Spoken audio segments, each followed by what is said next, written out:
Welcome to Marple Whispers. I'm Sean, and together we'll follow threads of lies, half-truths, and secrets too dangerous to speak aloud. Sit back, stay sharp, and let's see who really holds the winning card. In the grand halls of Hayford Manor, a lavish costume ball unfolds under the shadow of an ancient idol of Astarte, goddess of love and war. Amidst the glittering costumes and theatrical rituals, a gunshot rings out, and a man falls dead in a locked room with no weapon in sight. Enter Miss Jane Marple, a sharp-eyed spinster from St. Mary Mead, whose quiet observations unravel a web of greed, desperation, and hidden motives. Was it a curse or a cunning crime concealed in the folds of a priest's robe? Dive into a mystery where every gesture hides a secret, and only Marple can stitch the truth together. Chapter 1. The Invitation to Hayford Manor.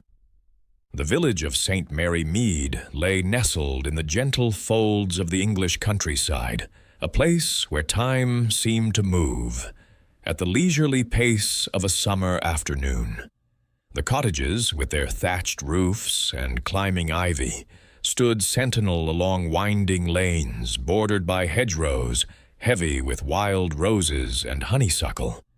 From the steeple of the old church, the bells rang out their familiar peals, marking the hours with a comforting predictability that belied the undercurrents of human drama often simmering beneath the surface. In one such cottage, prim and unassuming with its lace-curtained windows and well-tended garden, lived Miss Jane Marple. She was a lady of advanced years, her frail appearance belying a mind as keen as a freshly sharpened needle. On this particular morning in late July, she sat in her drawing-room, a cozy space filled with chintz armchairs, polished mahogany side tables, and the faint scent of lavender from sachets tucked into drawers. Her fingers moved deftly over her knitting, fashioning a delicate shawl in the softest shade of blue, intended for the christening gift of her goddaughter's first child. The wool slipped smoothly through her hands, a rhythmic counterpoint to the ticking of the mantel clock. The postman's arrival was heralded by the creak of the garden gate and the thud of letters on the doormat. Miss Marple set aside her work and rose with the careful grace of one accustomed to conserving energy. Among the usual assortment of circulars and a note from her nephew Raymond, full of his latest literary endeavors, was an envelope of superior quality, its heavy cream paper embossed with a heraldic crest that spoke of old money and older lineages. She slit it open with a paper knife, her blue eyes alert behind the rimless spectacles perched on her nose. The invitation was from Lady Eleanor Cresswell of Hayford Manor, a woman Miss Marple had encountered only sporadically at county functions over the years. Lady Eleanor's late husband, Colonel Cresswell, had served with distinction in India, amassing a collection of curiosities that now filled the manor's echoing halls. The card, scripted in elegant copperplate, requested the pleasure of Miss Marple's company at a costume ball on the evening of the following Saturday. The occasion was the unveiling of a rare artifact, an idol from the ancient house of Astarte, the Phoenician goddess whose dual nature encompassed both bountiful love and vengeful strife. Guests were encouraged to attire themselves in themes drawn from antiquity, priests, warriors, or deities, to lend an air of authenticity to the festivities. Miss Marple lowered the card to her lap, her thoughts drifting like the motes of dust caught in a sunbeam streaming through the window. She had caught wind of the Cresswells' latest acquisition through the efficient grapevine of village gossip. Mrs. Price Ridley, ever the font of local intelligence, had mentioned it at the Women's Institute meeting. The idol, a diminutive figure carved from some exotic stone and inlaid with precious gems, had been secured at a London auction from a collector whose reputation was as shadowy as the origins of the piece itself. There were murmurs of its provenance, smuggled perhaps from a forgotten dig in the Levant, and hints of a curse whispered by those fond of embellishing tales. How very modern, Miss Marple mused aloud, her voice soft and precise, carrying the faint lilt of a bygone era. These days, everyone seems eager to dabble in the mysteries of the past, staging little dramas as if life weren't theatrical enough on its own. She recalled a similar enthusiasm in St. Mary Mead some years back, when young Mr. Sanders had organized a séance that ended in nothing more sinister than spilled tea and bruised egos. Yet she knew all too well how such gatherings could unmask the frailties of human character, jealousies simmering like forgotten pots, ambitions cloaked in joviality. Declining the invitation would be a breach of courtesy, especially toward Lady Eleanor, who had always struck Miss Marple as a woman burdened by the weight of her social obligations. Moreover, her nephew, Raymond, with his worldly wit, had often chided her gently for her penchant for unraveling the knots of village intrigues. "Aunt Jane," he would say, "you see more from your fireside than most do from a grand tour." Attending might afford her a glimpse into the lives of those at Hayford Manor, where whispers of financial strains and familial tensions had occasionally reached even her secluded corner. With a decisive nod, Miss Marple reached for her writing desk. She selected a sheet of notepaper, dipped her pen in ink, and composed a reply in her neat, flowing hand. Gracious acceptance, tempered with modest inquiries about the dress code. As she sealed the envelope, a faint smile played about her lips. The evening promised diversion, and perhaps something more. A puzzle wrapped in the guise of revelry. She rang for her maid, Dolly, to post the letter, then resumed her knitting, the needles clicking like the turning gears of fate. Chapter 2. Arrival at the Manor.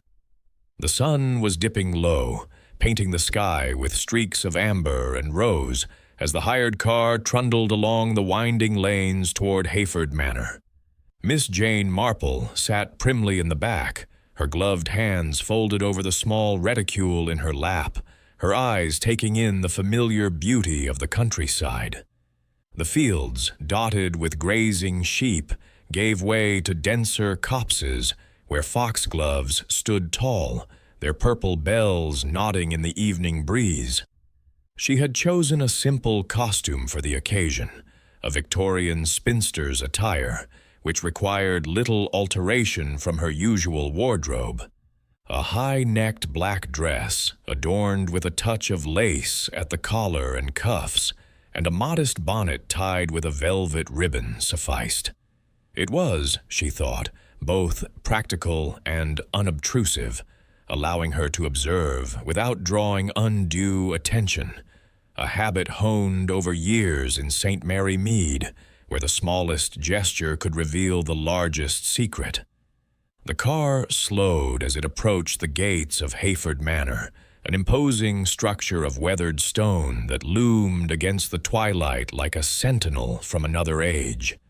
Torches flanked the entrance, their flames casting a warm, flickering glow that danced across the gravel drive. Miss Marple alighted with care, thanking the driver with her usual courtesy, and made her way toward the manor's oak doors, which stood open to reveal a throng of guests already gathered in the courtyard. The air was alive with laughter and the rustle of extravagant costumes, knights in clanking armor crafted from foil and cardboard, Egyptian queens draped in shimmering silks, and a scattering of Grecian deities whose diaphanous gowns fluttered in the breeze. It was a spectacle, Miss Marple noted, not unlike the village pageant of her youth, though with considerably more expense and affectation. Lady Eleanor Cresswell stood at the threshold, resplendent in her role as High Priestess of Astarte. Her gown was a cascade of deep indigo, embroidered with silver stars and crescent moons that caught the torchlight. A headdress of gilded feathers framed her face, lending her an air of regal authority, tempered by the faint weariness in her eyes. She extended a bejeweled hand to Miss Marple, her smile warm but strained. "Dear Miss Marple, how perfectly charming you look. A Victorian lady, so authentic. Did you have it made specially?" Miss Marple's lips curved in a gentle smile. "Oh no, Lady Eleanor, merely a few trifles from my wardrobe, with a touch of lace for the occasion. Your costume is quite splendid, though. Fit for a goddess, I should think." She inclined her head, noting the fine tremor in Lady Eleanor's hand as she gestured toward the hall. The older woman's nerves, Miss Marple surmised, were not entirely due to the excitement of the evening. There was something brittle in her demeanor, like porcelain under too much strain. Beside Lady Eleanor stood her son, Sir Geoffrey Cresswell, the evening's host. He was a man in his early 40s, tall and broad-shouldered, with a face that might have been handsome were it not for the lines of discontent etched around his mouth. His costume, that of a Babylonian priest, was striking.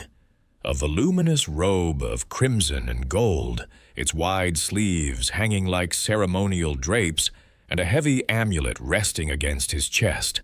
His eyes, dark and guarded, met Miss Marple's briefly before sliding away. "Miss Marple, a pleasure," he said, his voice clipped. "Mother speaks highly of your insight." There was a faint edge to the word, as though he found the notion faintly amusing or, perhaps, unsettling. The courtyard buzzed with guests, each vying for attention in their finery. Miss Marple's sharp eyes darted from one to another, cataloging details as naturally as she might note the missteps in a neighbor's knitting. There was Dr. Harlan Thorpe, the local archaeologist, whose khaki explorer's outfit, complete with pith helmet and leather satchel, suggested a man more at home in a dig site than a ballroom. His wife, Vivian Thorpe, clung to his arm, her costume as a Greek muse a study in contrasts, flowing white chiffon that clung a touch too closely, and a cascade of auburn curls that spoke of hours at the mirror. Her laughter was bright but brittle, drawing glances from those nearby. Then there was Richard Langley, a businessman whose wealth stemmed from shrewd investments in the city. He was costumed as a Roman senator, his toga pristine but slightly askew, as though he were unaccustomed to such garb. His broad face was flushed, whether from wine or the warmth of the evening, Miss Marple could not yet tell. She recalled the village whispers about his rivalry with Sir Geoffrey, a dispute over land rights that had escalated into a bitter lawsuit threatening the Cresswell estate's solvency. Langley's eyes lingered on Geoffrey with a cool appraisal that did not escape Miss Marple's notice. As the guests drifted toward the great hall, Miss Marple followed, her steps measured, her senses alert. The manor's interior was a testament to its history, vaulted ceilings adorned with faded frescoes, tapestries depicting hunts and feasts, and chandeliers that glittered like constellations. Servants moved deftly among the crowd, offering trays of sparkling wine and delicate canapes. Miss Marple accepted a glass, but sipped sparingly, preferring to keep her wits as clear as the crystal in her hand. The great hall had been transformed into a semblance of an ancient temple, an ambitious undertaking that spoke of Lady Eleanor's flair for the dramatic. A dais at the far end held a velvet-draped pedestal upon which rested the idol of Astarte. It was smaller than Miss Marple had expected, no larger than a child's doll, carved from a dark stone that seemed to absorb the candlelight rather than reflect it. Its eyes were twin emeralds, glinting with an unsettling intensity, and its base was encrusted with what appeared to be garnets and lapis lazuli.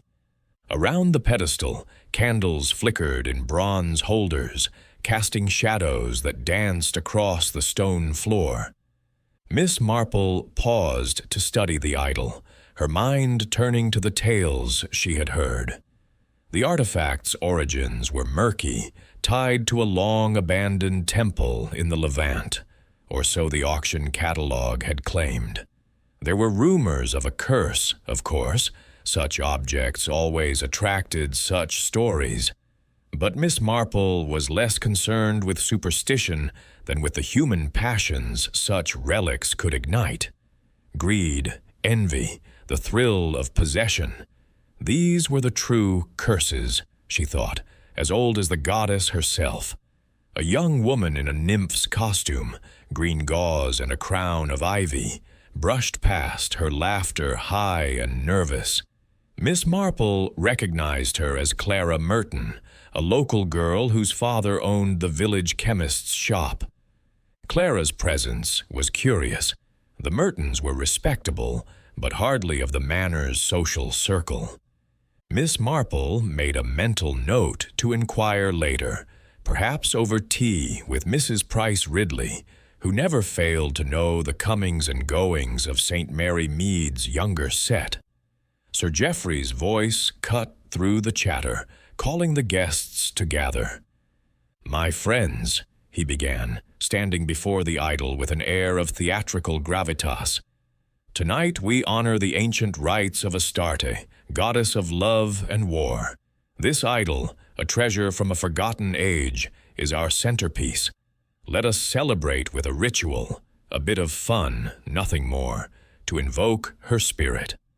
His smile was broad but did not reach his eyes, and Miss Marple noted the faint tremor in his hands as he adjusted his robe's heavy sleeves.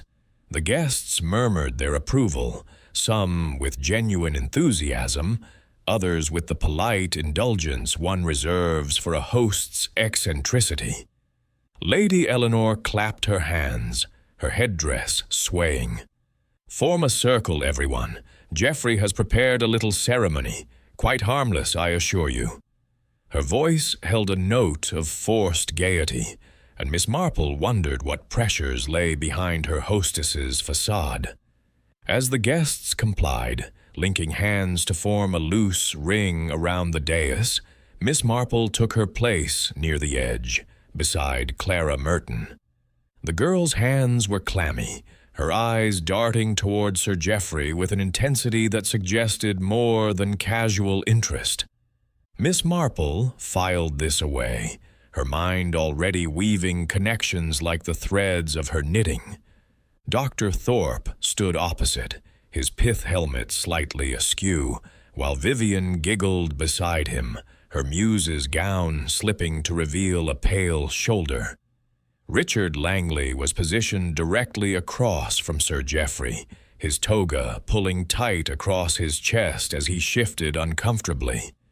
Sir Geoffrey raised his arms, the crimson sleeves of his robe billowing like sails.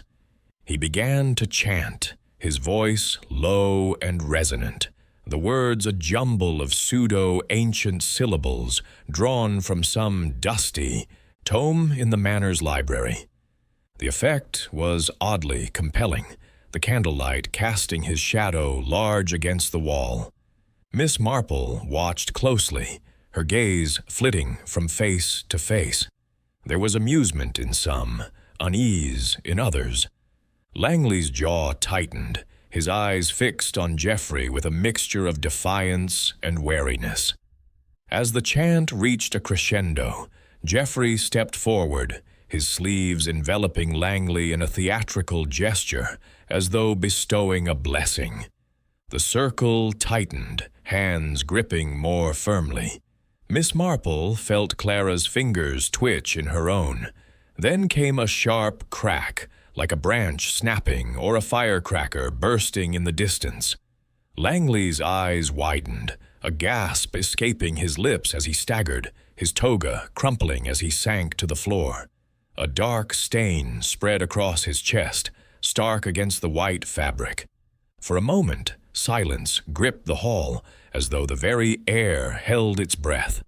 Then, Vivian Thorpe screamed, a piercing sound that shattered the spell. Guests broke the circle, some rushing toward Langley, others backing away in horror. Dr. Thorpe knelt beside the fallen man, his hands trembling as he pressed them to the wound. "He's been shot," he said, his voice hoarse. "Dead." Miss Marple remained where she stood, her eyes scanning the chaos.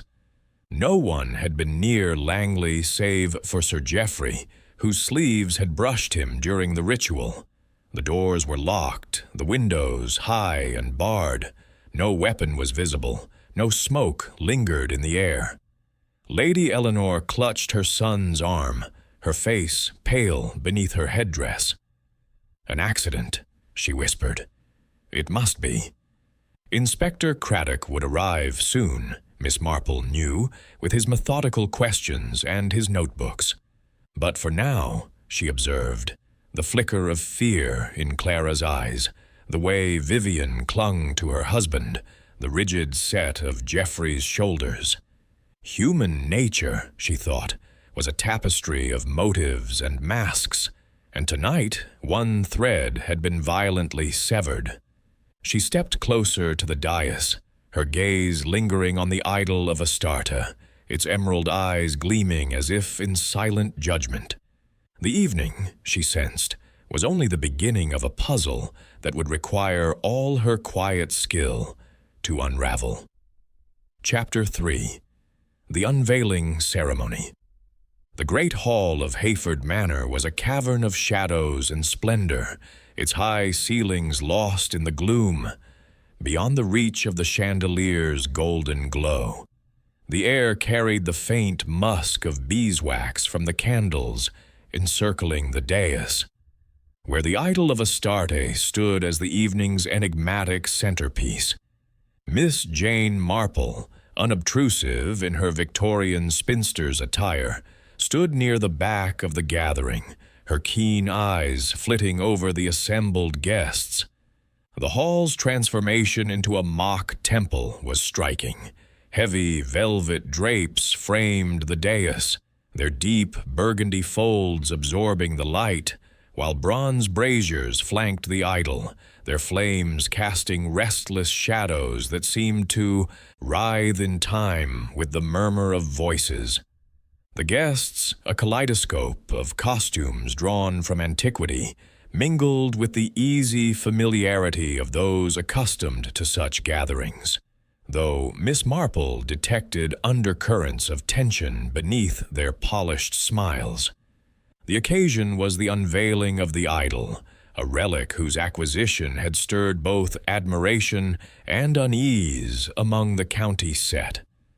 Lady Eleanor Cresswell, resplendent in her high priestess's robes, moved among her guests with practiced grace, her silver-embroidered gown shimmering like moonlight on water. Yet Miss Marple noted the tightness about her mouth, the way her hands fluttered briefly before clasping together, as if to still some inner disquiet. Sir Geoffrey Cresswell, the evening's host, stood near the dais, his Babylonian priest's robe lending him an air of solemn authority. The garment's crimson and gold hues were dramatic, its wide sleeves cascading like ceremonial banners, and a heavy amulet hung about his neck, glinting dully in the candlelight. His expression was one of studied composure, but Miss Marple, whose years in St. Mary Mead had honed her ability to read the unspoken, saw the flicker of strain in his dark eyes. He was a man, she thought, carrying a burden heavier than the ornate costume he wore. Among the crowd, Dr. Harlan Thorpe, the archaeologist, stood out in his explorer's garb, khaki breeches, a linen shirt, and a pith helmet that seemed more suited to a desert excavation than a manor house ball. His wife, Vivian, clung to his arm, her Greek muse's gown a diaphanous confection that revealed more than it concealed. Her laughter rang out, bright but edged with a nervousness that drew Miss Marple's attention. Vivian's auburn curls bounced as she turned her head, her eyes darting toward Richard Langley, who stood a short distance away, his Roman senator's toga slightly askew. Langley's broad face was ruddy, his demeanor a mix of joviality and defiance, as though he were determined to enjoy the evening despite some private grievance. Miss Marple's gaze lingered on Clara Merton, the chemist's daughter, whose nymph's costume of green gauze and ivy crown seemed at odds with her usual demure presence in the village. Clara's inclusion among such company was curious, and Miss Marple made a mental note to explore the connection. The girl's eyes were fixed on Sir Geoffrey with an intensity that suggested more than casual admiration, her small hands twisting the folds of her gown. As the hour approached for the ceremony, Sir Geoffrey clapped his hands, the sound sharp in the vaulted hall. "My dear friends," he called, his voice carrying the practiced resonance of a man accustomed to command. "Let us gather for the unveiling of our treasure, the Idol of Astarte, a relic of a civilization long lost to time." He gestured toward the dais where the idol sat, its dark stone form seeming to absorb the candlelight rather than reflect it.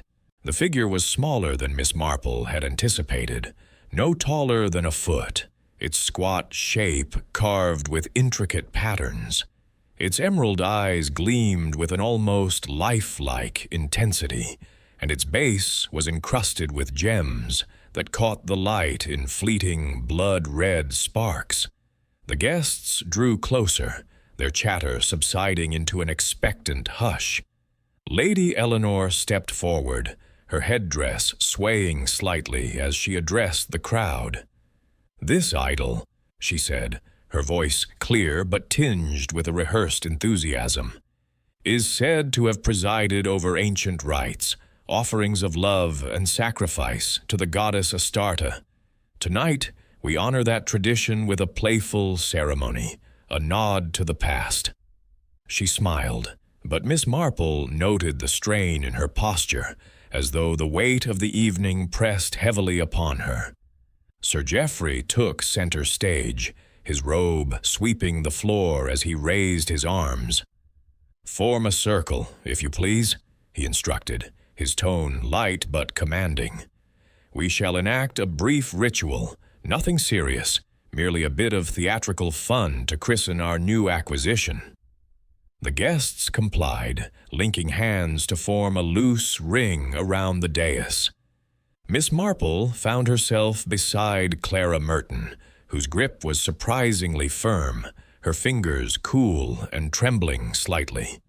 Across the circle, Dr. Thorpe adjusted his pith helmet, his expression one of mild amusement, while Vivian giggled, her hand slipping briefly from her husband's to adjust her gown. Richard Langley stood opposite Sir Geoffrey, his toga pulling tight across his shoulders, his jaw set in a way that suggested discomfort beyond the physical. Sir Geoffrey began to chant, his voice low and sonorous, the words a blend of nonsense syllables and fragments of ancient languages, gleaned, Miss Marple supposed, from some scholarly tome in the Manor's library. The effect was curiously compelling, the cadence weaving a spell over the room. The candles flickered, casting long shadows that merged with the folds of Geoffrey's robe, which billowed as he moved. The guests swayed slightly, caught in the rhythm, some smiling, others exchanging glances of bemusement or unease. Miss Marple watched closely, her mind as alert as ever. She noted how Langley's eyes remained fixed on Geoffrey, a hardness in his gaze that spoke of more than casual rivalry. She recalled the village gossip about their feud, a lawsuit over land rights that threatened the Cresswell estate's financial stability. Langley's wealth, built on shrewd investments, had made him a formidable adversary, and the tension between the two men was palpable, even in this moment of theatricality. As the chant reached its peak, Sir Geoffrey stepped forward, his sleeves enveloping Langley in a dramatic gesture, as though bestowing a priestly blessing. The movement was swift, the crimson fabric sweeping over Langley's toga in a fleeting embrace. Miss Marple's eyes narrowed. There was something deliberate in the motion, a precision that seemed at odds with the playful nature of the ritual. Clara's hand tightened in hers, and Miss Marple felt the girl's pulse quicken. Then came a sound, a sharp, unmistakable crack, like a firecracker or a distant shot. It was so brief that some guests mistook it for part of the ceremony, a theatrical flourish. But Langley's body stiffened, his eyes widening in shock as he clutched his chest. A dark stain bloomed across his toga, vivid against the white fabric, and he crumpled to the floor with a soft thud, his hand falling limp at his side. The circle broke apart in an instant. Vivian Thorpe's scream shattered the silence, a high, piercing wail that sent guests stumbling backward. Dr. Thorpe dropped to his knees beside Langley, his hands pressing frantically against the wound. "He's been shot," he said, his voice rough with disbelief. He's gone." The archaeologist's fingers came away stained with blood, and a murmur of horror rippled through the crowd. Lady Eleanor clutched her son's arm, her face ashen beneath her headdress. "Geoffrey, what's happened?" she whispered, her voice barely audible. Sir Geoffrey stood frozen, his sleeves hanging heavily, his expression one of stunned incomprehension. I don't know," he stammered, his eyes darting to the fallen man. No one was near him. Miss Marple remained still, her gaze sweeping the scene. The hall's doors had been locked for the ceremony, a precaution Lady Eleanor had mentioned to ensure the ritual's authenticity. The windows, high and narrow, were barred, their leaded panes admitting only slivers of moonlight. No weapon was visible, no trace of smoke lingered in the air. The Idol of Astarte gazed impassively from its pedestal, its emerald eyes catching the candlelight in a way that seemed almost mocking. Guests milled about, some weeping, others whispering in hushed tones. Clara Merton had retreated to a corner, her face pale, her hands twisting the ivy crown until it began to unravel. Vivian Thorpe clung to her husband, her laughter replaced by sobs, while Dr. Thorpe remained beside Langley, his expression a mix of grief and confusion. Sir Geoffrey stood apart, his hands smoothing his robe as though to steady himself, his eyes avoiding the body on the floor. Miss Marple stepped closer to the dais, her movements unobtrusive, her mind racing. She recalled a similar incident in St. Mary Mead years ago, when a traveling magician had used a stage trick to conceal a theft. The principle was the same: distraction, misdirection, the art of making the impossible seem plausible. Langley had been shot, yet no one had approached him save for Sir Geoffrey, whose sleeves had brushed him during the ritual. The thought lingered, a thread in the tapestry of her observations. She knelt briefly beside Dr. Thorpe, her eyes scanning Langley's body. The wound was clean, a single entry point just below the collarbone, the blood pooling beneath him. There was no exit wound, no bullet visible in the immediate vicinity. "How very curious," she murmured, her voice soft but clear. Dr. Thorpe glanced up, startled, as though he had forgotten her presence. "Miss Marple? Did you see anything?" "Only what we all saw," she replied gently, her tone betraying nothing of the connections forming in her mind. "A tragedy, to be sure." She rose, her gaze lingering on the idol, its gem-encrusted base gleaming faintly. The ceremony had been a performance, but for whom? And to what end? As the guests were ushered to the drawing room to await the police, Miss Marple lingered, her eyes tracing the lines of the hall.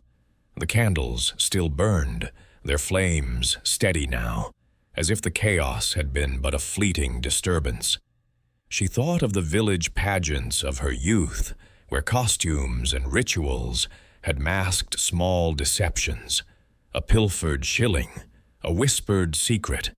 Here the stakes were far higher, and the mask, she suspected, was woven into the very fabric of the evening's drama.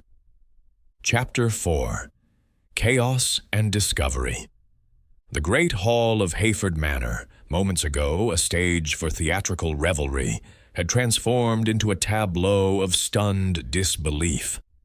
The flickering candlelight, which had lent an air of ancient mystery to the unveiling of the Astarte idol, now cast harsh shadows across the stone floor where Richard Langley lay motionless, his Roman senator's toga stained with a spreading crimson bloom. The sharp crack of the gunshot still echoed in the minds of the guests, though the sound itself had faded, leaving a heavy silence broken only by gasps and stifled sobs. Miss Jane Marple stood quietly at the edge of the chaos, her Victorian spinster's attire blending into the periphery, her sharp blue eyes missing nothing. She had seen many a village drama unfold in St. Mary Mead, but this was tragedy cloaked in the guise of festivity, and it demanded her keenest attention. Vivian Thorpe's scream had shattered the initial shock, sending guests stumbling backward, their costumes tangling as they broke the ritual circle. Some pressed forward, drawn by morbid curiosity, while others recoiled, clutching at one another for reassurance.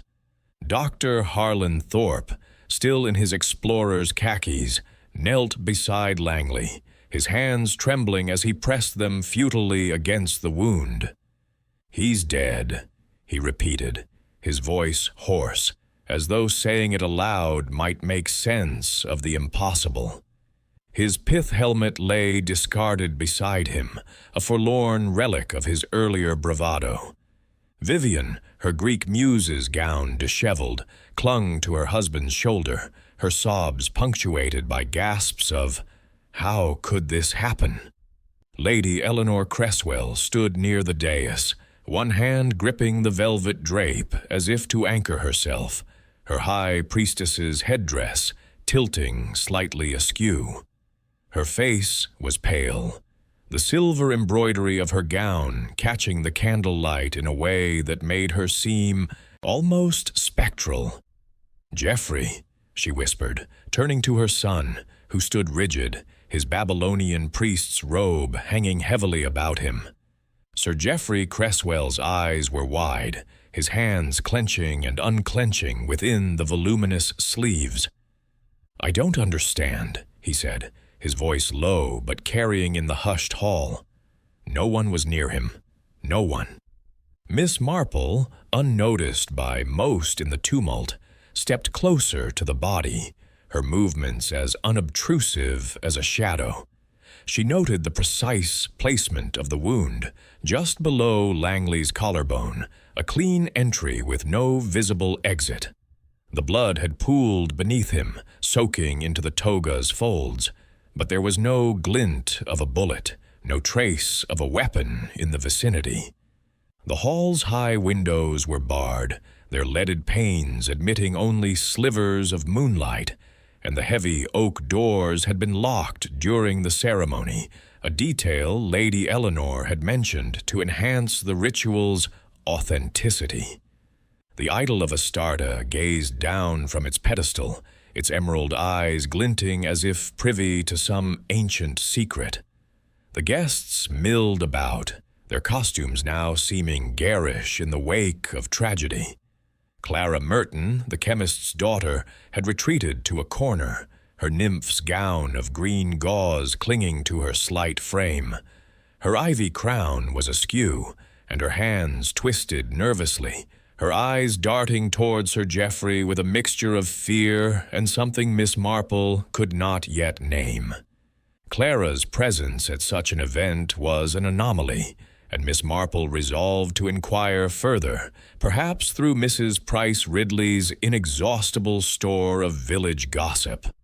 A murmur rippled through the crowd as the sound of footsteps echoed from the corridor. The doors swung open, admitting Inspector Craddock, a familiar figure to Miss Marple from past entanglements with crime in St. Mary Mead. He was a man in his late 40s, with a lean frame and a face that combined sharp intelligence with a touch of weariness. His dark suit was a stark contrast to the colorful costumes, and his presence brought a semblance of order to the chaos. Behind him followed 2 constables, their notebooks at the ready, and a police doctor whose black bag suggested grim efficiency. "Everyone, please step back," Craddock said, his voice calm but firm. He knelt beside Doctor Thorpe, exchanging a few quiet words before turning to the crowd. "No one is to leave this room until we've taken statements. Constable Reed, secure the exits." The younger constable nodded, moving to stand by the doors, while the other began ushering guests toward the far end of the hall, where chairs were hastily arranged. Miss Marple remained where she was, her reticule clasped lightly in her hands, her expression one of mild concern. She had worked with Craddock before and knew his methodical approach, though she also knew he sometimes overlooked the subtleties of human nature that she found so revealing. As the police doctor examined Langley's body, Craddock's eyes scanned the room, pausing briefly on Miss Marple. "Miss Marple," he said, with a nod that held both respect and a hint of exasperation. "I might have known you'd be here." "An unfortunate coincidence, Inspector," she replied, her voice soft but clear. "I was merely a guest, but it seems fate has other plans." Her eyes twinkled faintly, though her demeanor remained somber. Craddock gave a wry smile before turning his attention to Sir Geoffrey, who was now speaking in low tones to his mother. "Sir Geoffrey," Craddock called, approaching the host, "can you explain what happened here?" His tone was neutral, but his eyes were sharp, taking in every detail of Geoffrey's appearance: the heavy robe, the amulet, the sleeves that seemed almost too cumbersome for practical movement. Geoffrey ran a hand through his hair, dislodging a fold of his costume. "It was a ceremony, a bit of nonsense, really, to entertain the guests. I was chanting, gesturing over Langley as part of the act. Then, that sound, and he fell. I swear no one was near him. I didn't see a gun, didn't hear anything beyond that crack." His voice wavered, and Miss Marple noted the way his hands retreated into his sleeves, as though seeking refuge. Lady Eleanor stepped forward, her headdress trembling. "It must be an accident, or that wretched idol." Her voice rose, tinged with hysteria. "They say it's cursed, you know. Perhaps it's true." She gestured toward the Astarte figure, its gem-encrusted base gleaming faintly in the candlelight. Craddock's expression remained impassive. "Curses don't fire bullets, Lady Eleanor. Let's stick to facts." He turned to the police doctor who was rising from his examination. "Well, doctor, Harris?" "Single gunshot wound to the chest," the doctor said, his voice clipped. "Bullet's still in there, I'd wager. No exit wound. Death was instantaneous, or near enough. I'll need to conduct a proper autopsy to confirm." He glanced at the surrounding guests, their costumes now seeming absurdly out of place. "No powder burns on the toga, which is odd if the shot was close." Miss Marple's mind turned over this detail. No powder burns suggested the shot was fired from a distance, yet the locked doors and barred windows made that improbable. She recalled a case in St. Mary Mead where a firecracker had been mistaken for a gunshot during a fete, but this was no child's prank. The precision of the wound, the absence of a visible weapon, it was a puzzle that demanded careful unraveling. Craddock began questioning the guests, his constables taking notes as each recounted their position in the circle. Dr. Thorpe, still shaken, confirmed he had been across from Langley, holding Vivian's hand. "I didn't see anyone approach him," he said, his voice steadying. "Geoffrey's sleeves were over him for a moment, but that was part of the ritual. No one else was close." Vivian nodded, her eyes red-rimmed. "It was all so quick. I thought the sound was part of the show." Clara Merton, when questioned, spoke haltingly, her voice barely above a whisper. "I was holding Miss Marple's hand," she said, glancing at the older woman for confirmation. "I didn't see anything, only heard the noise." Her eyes flickered toward Sir Geoffrey, and Miss Marple noted the brief flush that colored her cheeks. There was a story there, she thought, one that might bear closer scrutiny.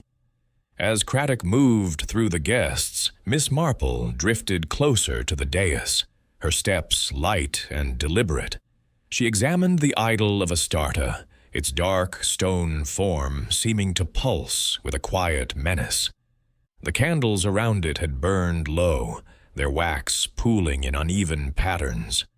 She thought of the village superstitions she had encountered over the years, tales of cursed objects and vengeful spirits, always rooted in human fears and desires.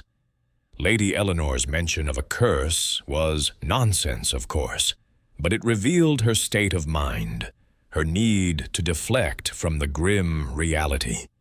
Turning her attention to the floor, Miss Marple noted the intricate pattern of the stone tiles, now marred by the blood that had seeped from Langley's body. She crouched slightly, her eyes scanning for anything out of place, a glint of metal, a stray thread. There was nothing obvious, but she recalled the way Sir Geoffrey's sleeves had enveloped Langley during the ritual, a gesture that had seemed theatrical, but now took on a sinister cast. In her mind's eye, she saw the village tailor, Mr. Higgs, demonstrating how a clever seam could conceal a pocket or a prop. Costumes, she thought, were marvelous tools for deception. Craddock approached her, his notebook open. "Miss Marple, you were in the circle. Did you notice anything unusual?" His tone was polite, but carried the weight of expectation. He knew her reputation, her knack for seeing what others missed. She tilted her head, her expression one of mild reflection. "Only what one might expect in such a performance, Inspector. People playing their parts, some more convincingly than others. But I did wonder about the sound. It was so very sharp, and yet no one seemed to move toward Mr. Langley except Sir Geoffrey, and that was part of the ritual. Was it not?" Craddock's eyes narrowed slightly. You think the ritual's significant?" "Oh, I'm sure it was meant to be diverting," she said, her voice gentle. "But distractions can be so useful, can't they? Like when our vicar's wife dropped her hymn book during the Christmas pageant to cover a choir boy's forgotten line." Her smile was disarming, but her words planted a seed. Craddock nodded, jotting a note. "We'll search the room thoroughly. No gun yet, but we'll find it. And we'll test for residue. Someone fired that shot." He moved off to confer with his constables, who were now examining the dais and the surrounding area. Miss Marple remained where she was, her thoughts turning inward. The locked doors, the barred windows, the absence of a visible weapon. It was a conundrum worthy of the stage. She thought of the village magician who had once hidden a rabbit in a hat, the trick lying not in the hat itself, but in the flourish that drew the eye elsewhere. Here, the flourish had been Sir Geoffrey's sleeves, the chant, the circle of hands. But what had been hidden? As the guests were escorted to the drawing room to await further questioning, Miss Marple lingered a moment longer, her gaze returning to the idol. Its emerald eyes seemed to watch her, impassive and unchanging. She thought of the passions that swirled around such objects: greed, ambition, fear. Langley's death was no accident, she was certain, and the key lay not in curses, but in the human heart. With a final glance at the scene, she followed the others, her mind already weaving the threads of suspicion into a pattern that would, in time, reveal the truth. Chapter 5. Initial Questionings. The morning after the tragedy at Hayford Manor dawned with a deceptive serenity, the sun casting long fingers of light through the library's tall windows, gilding the leather-bound volumes and polished oak shelves. The room, with its air of quiet scholarship, stood in stark contrast to the grim events of the previous evening. Miss Jane Marple sat in a high-backed armchair near a window, her knitting needles clicking softly as she worked on the pale blue shawl, now nearly complete. Her Victorian spinster's attire, unchanged from the night before, lent her an air of timeless composure, though her sharp blue eyes missed nothing of the tension that hung over the gathered guests like a fog. Inspector Craddock had commandeered the library for his initial questionings, transforming the scholarly retreat into a makeshift interview room. A constable stood by the door, his notebook at the ready, while another arranged chairs in a semicircle before a heavy desk where Craddock sat, his lean frame and keen gaze imposing order on the disarray of emotions. The guests, still in their everyday clothes but bearing the strain of sleeplessness, sat or stood in uneasy clusters.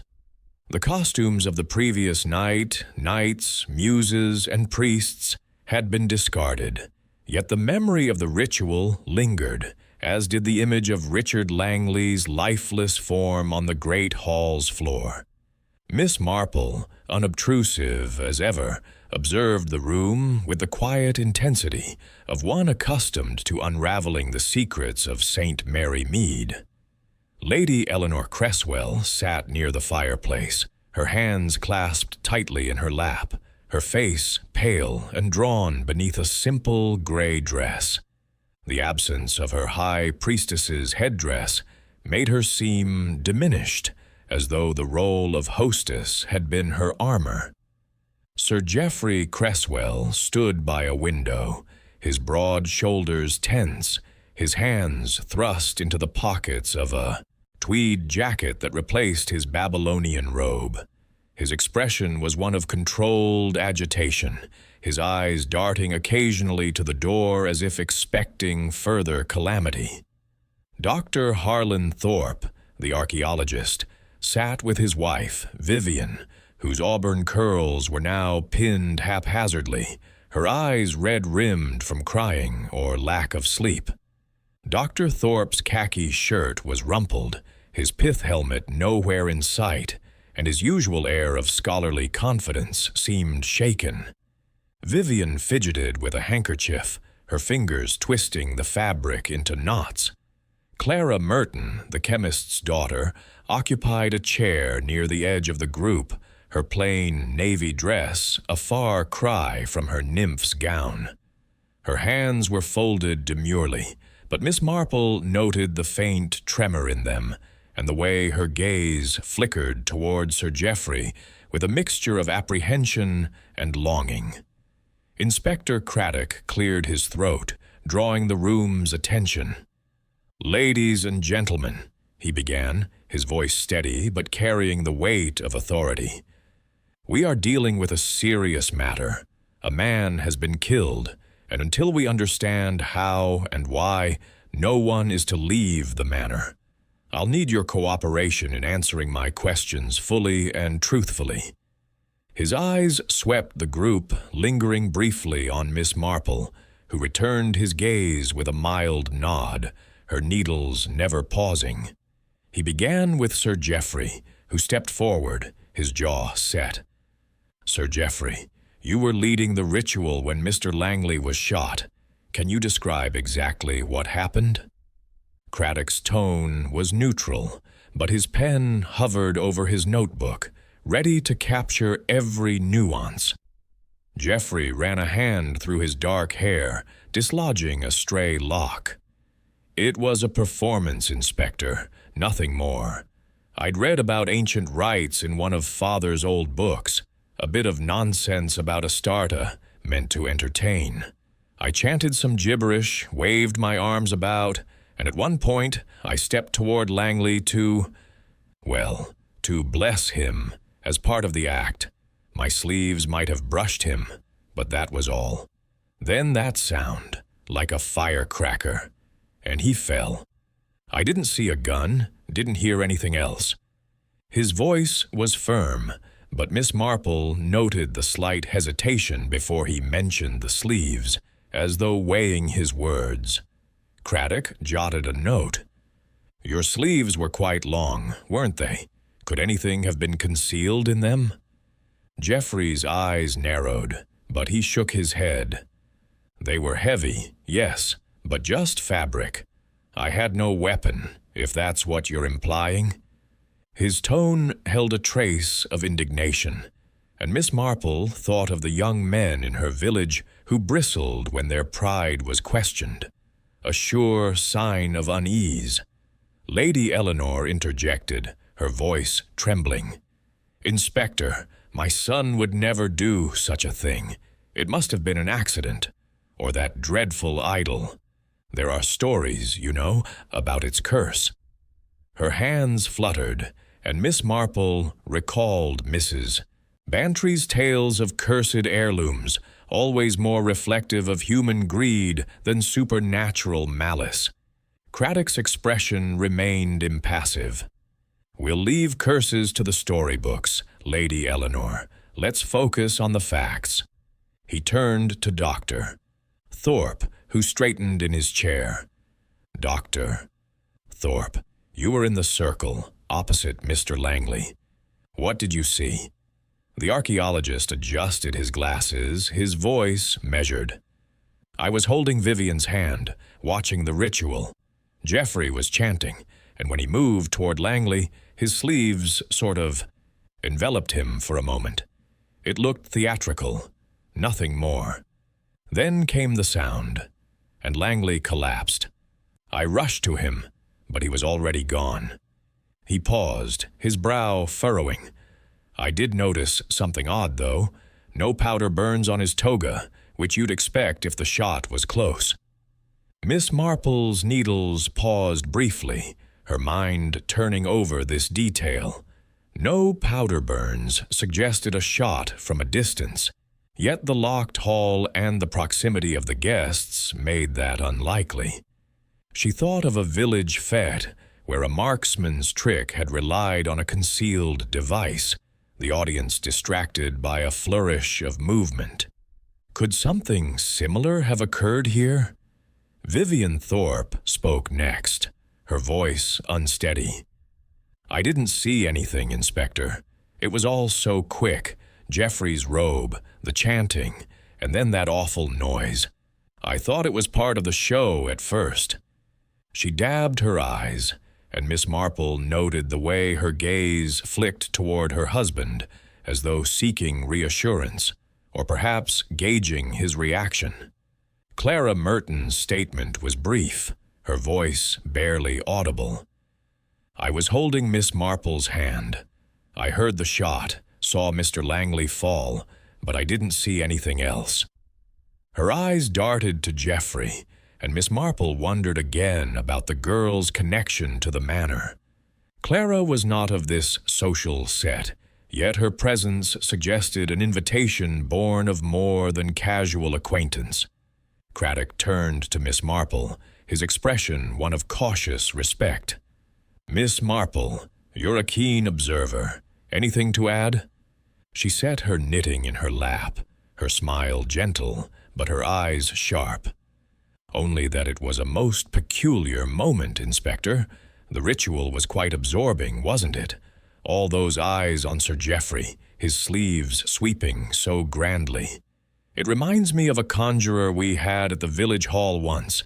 Everyone so focused on his hands that they missed the trick entirely. Her tone was mild, but Craddock's pen paused, his gaze sharpening. "Trick, you say?" he asked, his voice low.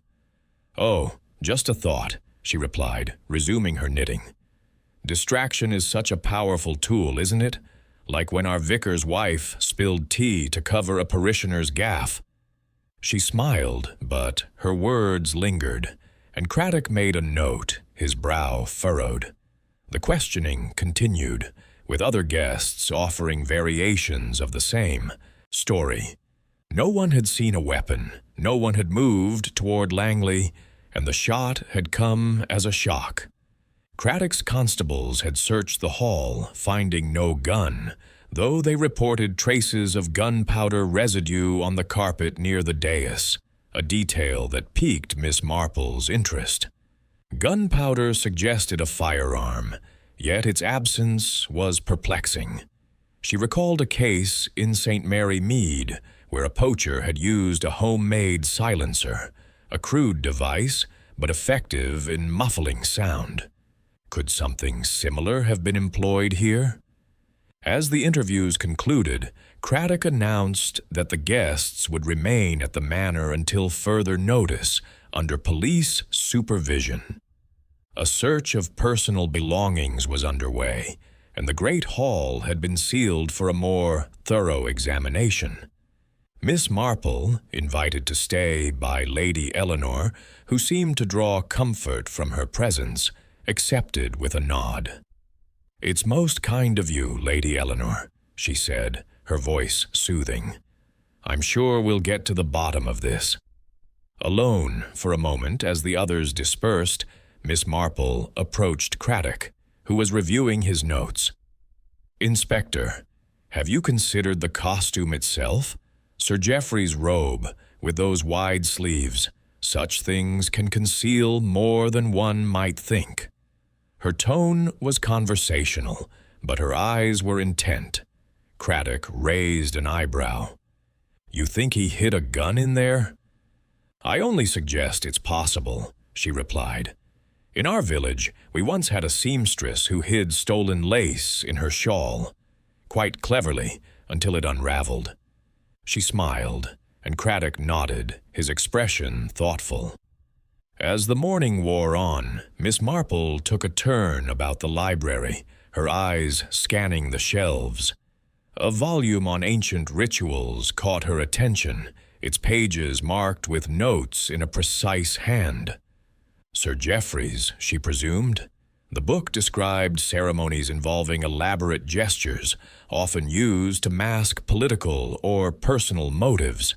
She thought of the ritual's theatricality, the way Geoffrey's sleeves had swept over Langley. A gun could be concealed in such fabric, fired at close range, the sound muffled by the heavy material. But where was the weapon now? She recalled a conversation with her nephew, Raymond, who had once described a stage magician's trick involving a hidden compartment. The principle was simple: misdirection coupled with a prop that seemed innocuous. Geoffrey's robe, with its voluminous sleeves, could serve as such a prop. She made a mental note to examine it, if opportunity allowed. The library door opened, admitting a constable with news of the search.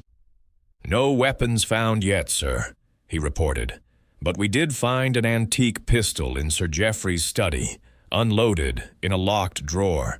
It's part of his collection, he says." Craddock's eyes narrowed. "Have it tested for recent firing, and check those sleeves. Miss Marple's got me thinking." He glanced at her, and she inclined her head, her expression serene. As the guests were dismissed to their rooms, Miss Marple lingered, her thoughts turning to the human currents beneath the surface. Langley's death was no accident, she was certain, and the motive lay somewhere in the tangled web of rivalries and desires that bound this group. She thought of Sir Geoffrey's financial troubles, whispered about in the village, of Vivian's flirtations, which had not gone unnoticed, of Clara's anxious glances, hinting at a connection yet to be uncovered. The Idol of Astarte, with its tales of curses, was a distraction, but the real curse, Miss Marple knew, was the frailty of human nature: greed, jealousy, desperation. With her knitting tucked under her arm, she moved toward the door, her mind already piecing together the threads of a puzzle that would, in time, reveal its dark design. Chapter 6. Hidden Motives Emerge. The days following Richard Langley's death at Hayford Manor settled into a strained rhythm, as though the grand house itself held its breath, waiting for the truth to surface. The air was thick with suspicion, the guests confined to the manor under Inspector Craddock's watchful eye, their movements shadowed by constables who patrolled the corridors with quiet efficiency. Miss Jane Marple, her presence as unassuming as a familiar piece of furniture, moved through the house with the gentle precision of her knitting needles, her sharp mind weaving connections where others saw only chaos. Her Victorian spinster's attire, still worn with the addition of a modest shawl, allowed her to blend into the background. Yet her blue eyes, bright behind rimless spectacles, missed nothing of the undercurrents swirling among the inhabitants. The library, where the initial questionings had taken place, had become a hub of quiet activity, with Craddock and his team sifting through statements and evidence. Miss Marple, invited to remain by Lady Eleanor Cresswell, who seemed to find solace in her calm demeanor, took advantage of the opportunity to observe. She sat by a window overlooking the manor's gardens, her knitting a steady rhythm in her hands, the pale blue shawl for her goddaughter's child growing ever longer. The morning light filtered through the leaded panes, casting diamond patterns on the floor, and she thought of the village intrigues of Saint Mary Mead, where a dropped word or a fleeting glance could unravel a scandal. Here the stakes were higher, the motives darker, but the principle remained the same. Human nature was a tapestry of secrets, and one needed only to find the loose thread. Lady Eleanor, her high priestess's grandeur replaced by a somber navy dress, invited Miss Marple to take tea in the morning room, a smaller space adorned with delicate porcelain and faded watercolors. The older woman's hands trembled slightly as she poured from a silver teapot, her voice low and confiding. "Jane, I'm at my wit's end," she said, setting the pot down with a clink. This dreadful business. Jeffrey's beside himself, and the police seem to think he had something to do with it. But he couldn't have, could he? Not my son. Her eyes, red-rimmed from sleeplessness, pleaded for reassurance. Miss Marple sipped her tea, the delicate flavor of Earl Grey grounding her thoughts. "It's a terrible shock, Eleanor," she said gently, her tone soothing but non-committal. "But the police must follow every lead, you know. Tell me, was there bad blood between Jeffrey and Mr. Langley? I've heard whispers in the village, something about a lawsuit."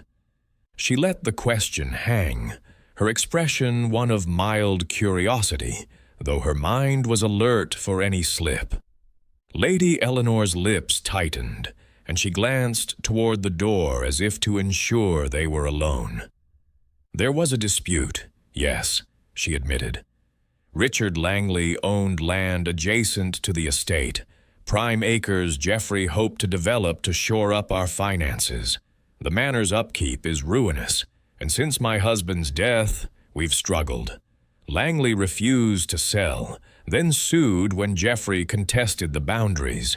It could bankrupt us if we lose." Her voice broke, and she pressed a handkerchief to her lips. "But murder? Jeffrey would never stoop so low." Miss Marple nodded sympathetically, her mind filing away the confirmation of Jeffrey's financial desperation. She recalled a case in St. Mary Mead, where a farmer, facing ruin, had resorted to sabotage to protect his land. Desperation, she knew, could drive even the most upright to dark deeds. "It's a heavy burden," she said softly. "But people do surprising things when cornered, don't they? Like Mrs. Finch in our village, who hid her brother's debts by selling heirlooms, quite discreetly, until the vicar noticed." Lady Eleanor managed a faint smile, but her eyes remained troubled. As they finished their tea, Miss Marple's thoughts turned to the other guests, each a potential thread in the tapestry of motive. She excused herself, citing a need for fresh air, and made her way to the gardens, where the late summer roses bloomed in defiant splendor against the manor's gray stone. As she strolled along a gravel path, her ears caught the sound of raised voices from a secluded arbor. She paused, ostensibly to admire a climbing clematis, but her attention was fixed on Dr. Harlan Thorpe and his wife, Vivian, whose argument carried on the breeze. Vivian's voice was sharp, her words clipped.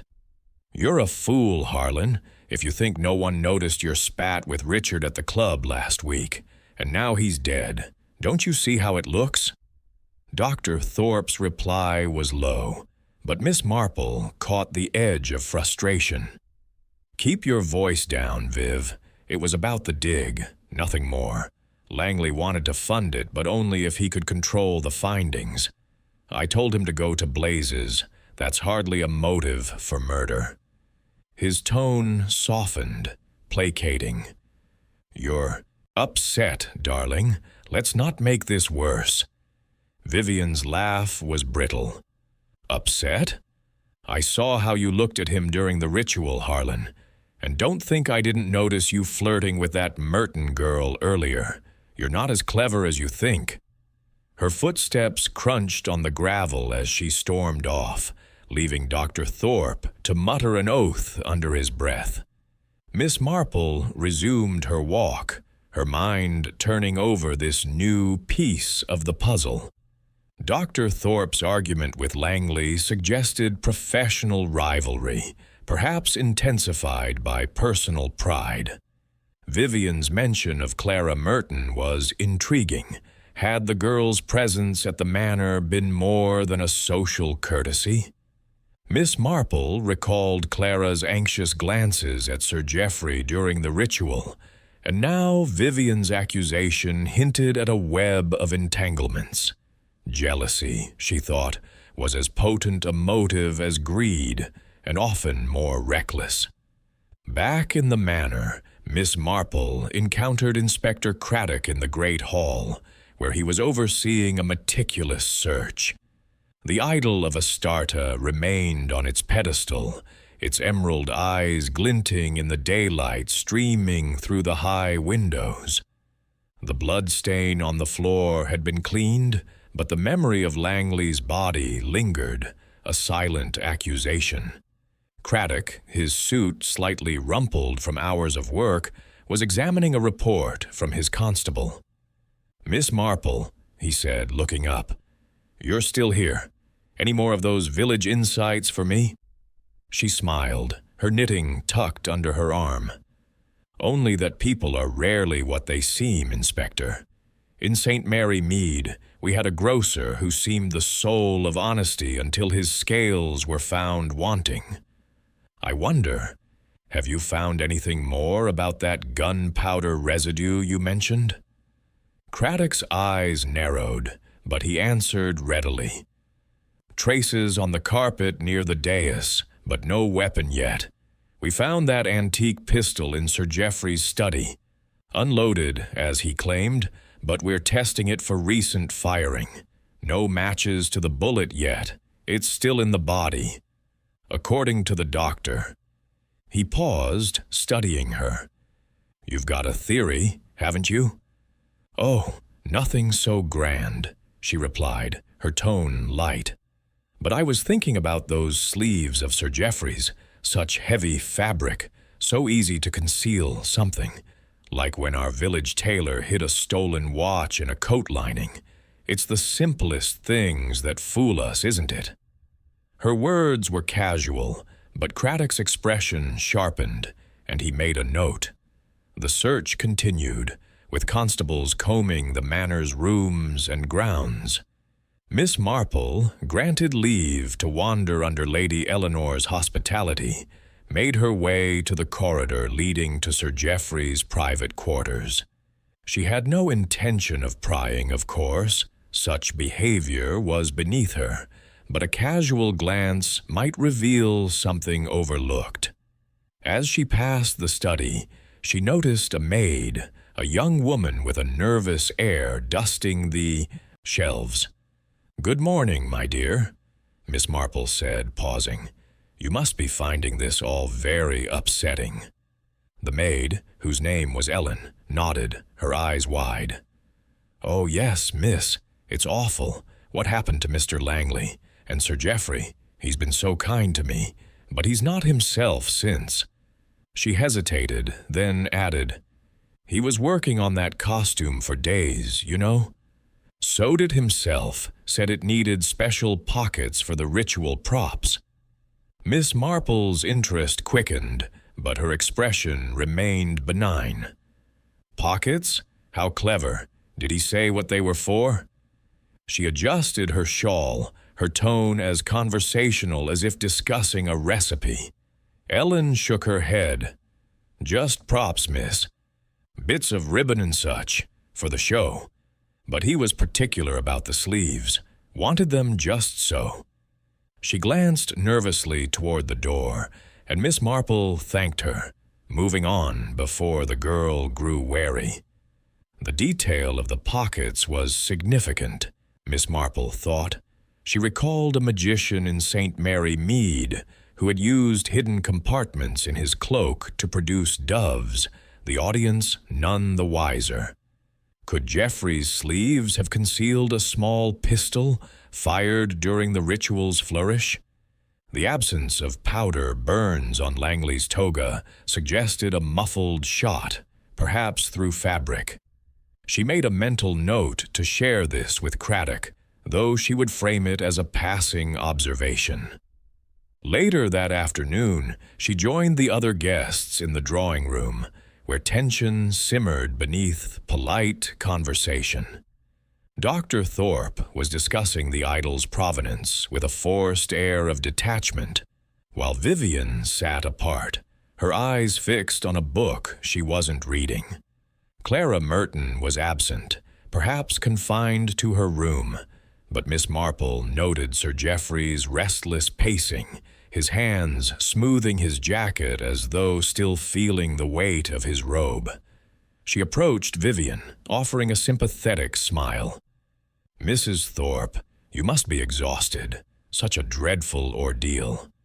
Her tone was warm, inviting confidence. Vivian looked up, her expression guarded. "It's awful, isn't it? Poor Richard. I didn't know him well, but he was charming. Harlan was furious with him, though, over some funding nonsense." She paused, her eyes narrowing. "You were in the circle, Miss Marple. Did you see anything odd?"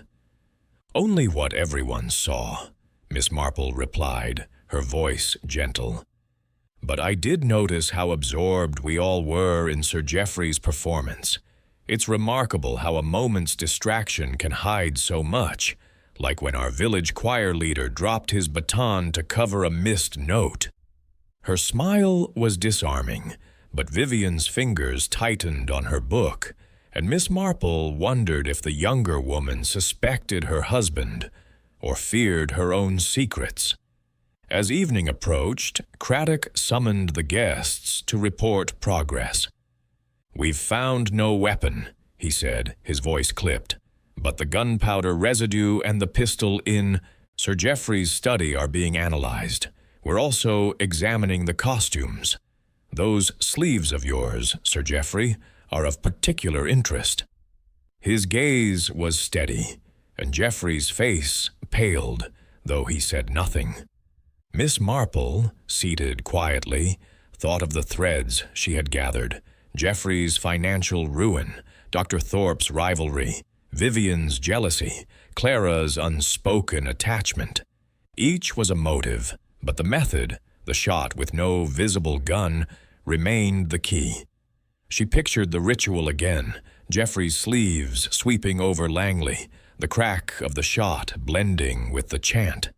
It was a stage trick, she was certain, and the truth lay in the details of that costume. With her knitting in her lap, she resolved to keep watching, knowing that human nature, like her shawl, would unravel with patience and care. Chapter 7. A Clue in the Fabric. The days at Hayford Manor had settled into a tense vigil, the grandeur of the house dimmed by the shadow of Richard Langley's death. The guests, confined under Inspector Craddock's orders, moved through the corridors with the wariness of actors uncertain of their lines, their faces etched with fatigue and suspicion. Miss Jane Marple, ever the quiet observer, found the atmosphere not unlike the strained silences of St. Mary Mead when scandal brewed. Only here, the stakes were far graver, the secrets sharper. Her Victorian spinster's attire, softened by a lavender shawl, allowed her to blend into the manor's backdrop, her knitting a constant companion as she sat in corners, her needles clicking like the ticking of a clock counting down to revelation. Lady Eleanor Cresswell, desperate for normalcy, had insisted Miss Marple stay, claiming her presence was a comfort amidst the turmoil. Miss Marple, sensing an opportunity to observe more closely, had accepted with her usual grace, her sharp blue eyes missing nothing. The morning of the third day found her in the morning room, where sunlight streamed through tall windows, illuminating dust motes that danced like tiny conspirators. Her knitting lay in her lap, the pale blue shawl nearly finished, its delicate pattern a counterpoint to the tangled motives she was unraveling in her mind. The police investigation had intensified, with constables combing the manor's rooms and grounds, their footsteps echoing in the quiet halls. Inspector Craddock, his lean face drawn from sleepless nights, had focused on the great hall, where traces of gunpowder residue on the carpet hinted at a weapon fired close to Langley's body. Yet no gun had been found, save for the unloaded antique pistol in Sir Geoffrey Cresswell's study, which tests confirmed had not been fired recently. The absence of a weapon, coupled with the locked doors and barred windows of the hall, made the case a puzzle that baffled even Craddock's methodical mind. Miss Marple, however, saw in the mystery a parallel to the village intrigues she knew so well. She recalled a conjurer who had once performed at the St. Mary Mead fete, hiding a coin in a fold of his cloak to the delight of the crowd. The trick lay not in the coin, but in the distraction of his gestures, and she suspected a similar sleight lay at the heart of Langley's death. Sir Geoffrey's Babylonian priest's robe, with its voluminous sleeves, had been the centerpiece of the ritual, a flourish that had drawn every eye. Could those sleeves have concealed more than theatrical flair? Determined to explore this thread, Miss Marple sought an opportunity to examine the costume itself. Lady Eleanor, eager to keep her occupied, had invited her to join a small group for luncheon in the dining room, but Miss Marple demurred, citing a need to rest. Instead, she made her way to the upper floor, where Sir Geoffrey's private quarters were located. The corridor was quiet, the servants busy elsewhere, and she moved with the unhurried grace of one merely stretching her legs. Her destination was the dressing room adjacent to Geoffrey's study, where she had learned from the maid, Ellen, that the costume was kept. The room was a study in masculine order, with polished wardrobes and a valet's table neatly arranged. The Babylonian robe hung on a wooden stand, its crimson and gold fabric catching the light from a narrow window. Miss Marple approached, her fingers brushing the heavy material. The sleeves were indeed wide, lined with a stiff silk that gave them structure, and she noted the careful stitching, Geoffrey's own work, according to Ellen. She ran her hand along the inner lining, feeling for anything unusual. Near the cuff of the right sleeve, her fingers caught on a faint irregularity, a seam that seemed slightly thicker than the rest. With the care of one accustomed to delicate tasks, she examined the seam more closely. A faint discoloration, barely visible, marked the fabric, a singe, perhaps, or a trace of residue. Her heart quickened, though her expression remained serene. Gunpowder, she thought, recalling a village incident where a poacher's coat had borne similar marks after a clandestine shot. The sleeve could have served as a makeshift barrel, muffling the sound and concealing the weapon's flash. But where was the gun now? And how had it been spirited away in a locked room? She reached into her reticule for a small pair of scissors, a tool she carried for her knitting, and snipped a tiny thread from the seam, tucking it into a handkerchief. It was a bold move, but Miss Marple knew the value of evidence, however small. She smoothed the fabric, ensuring no trace of her inspection remained, and stepped back, her mind racing. The sleeve's design suggested premeditation, pockets for props, Ellen had said, but a pocket could hold a small pistol, fired point-blank during the ritual's climax. As she left the dressing room, she encountered Ellen in the corridor, carrying a stack of linens. The maid's eyes widened, but Miss Marple's smile was disarming. "Just admiring the view from the upper windows, my dear," she said, her tone warm. "Such a lovely house, though it must be a trial to keep it so tidy." Ellen relaxed, nodding, and Miss Marple continued. "I heard Sir Geoffrey made his costume himself. Quite a talent. Did he mention anything special about it?" Ellen hesitated, then said, "He was particular about the sleeves, miss. Said they had to be wide for the effect, with hidden pockets for his props, bits of ribbon, a fake dagger, that sort of thing. He spent hours sewing them." She glanced down the corridor, as if wary of being overheard. "He's been so kind to me, miss, but he's not been right since it happened." Miss Marple nodded, her expression sympathetic. "It's a terrible strain on him, I'm sure. Thank you, Ellen." She moved on, her mind cataloging the maid's words. A fake dagger was innocent enough, but a real weapon could be concealed just as easily.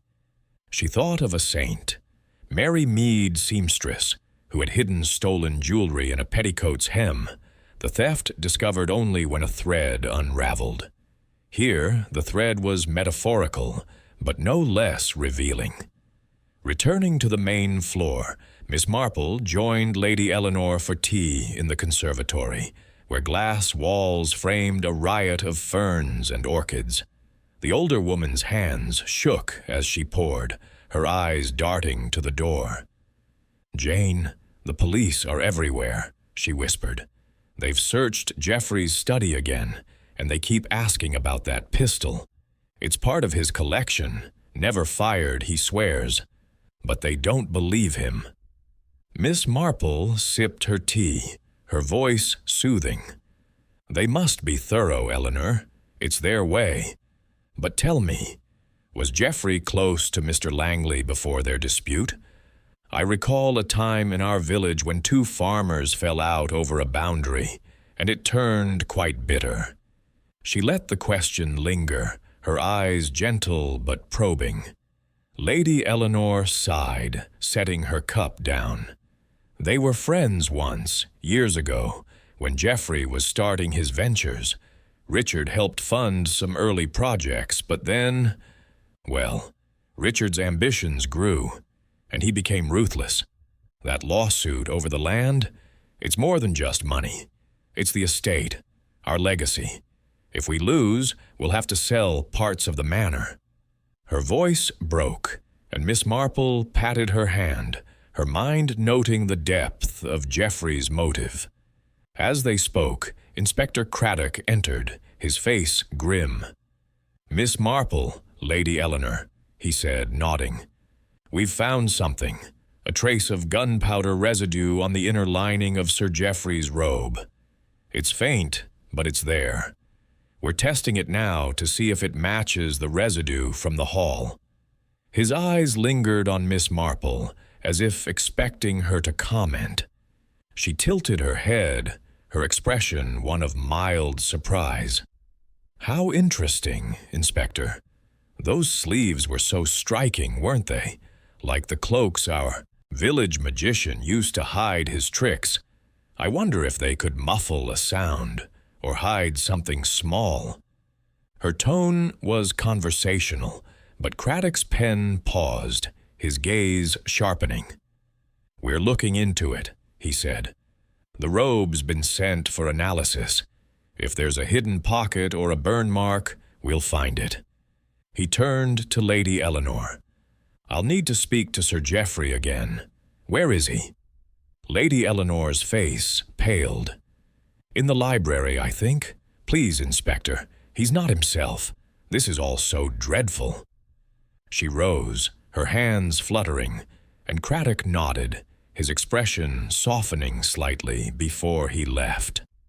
Miss Marple remained in the conservatory, her thoughts turning to the other guests. She recalled the argument she had overheard between Dr. Harlan Thorpe and his wife, Vivian. In the garden, Vivian's accusation of jealousy, her mention of Clara Merton. Dr. Thorpe's dispute with Langley over funding suggested a professional grudge, but Vivian's behavior hinted at personal entanglements. And Clara, her nervous glances at Sir Geoffrey, suggested a connection beyond that of a village girl invited to a grand event. Miss Marple thought of a young woman in St. Mary Mead who had fallen for a married man, her adoration leading to reckless choices. Could Clara's feelings have played a role in the tragedy? Later that afternoon, Miss Marple wandered to the terrace, where she found Vivian Thorpe sitting alone, her auburn curls loose and her expression troubled. "Mrs. Thorpe," Miss Marple said, settling beside her with her knitting, "you must be finding this all so trying. I couldn't help but notice how shaken you were after the ritual. Did you know Mr. Langley well?" Vivian's eyes flickered, but she managed a smile. "Not really, Miss Marple. He was charming, though, always flirting. You know how men like that are. Harlan didn't like it, but it was harmless." She paused, her fingers twisting a bracelet. "I saw you in the circle. Did you notice anything odd?" "Only the distraction of it all," Miss Marple replied, her needles clicking. "Everyone's so focused on Sir Geoffrey's performance. It's like when our village choir put on a pageant, and everyone missed the vicar's wife slipping out because they were watching the shepherds. Distraction can hide so much, can't it?"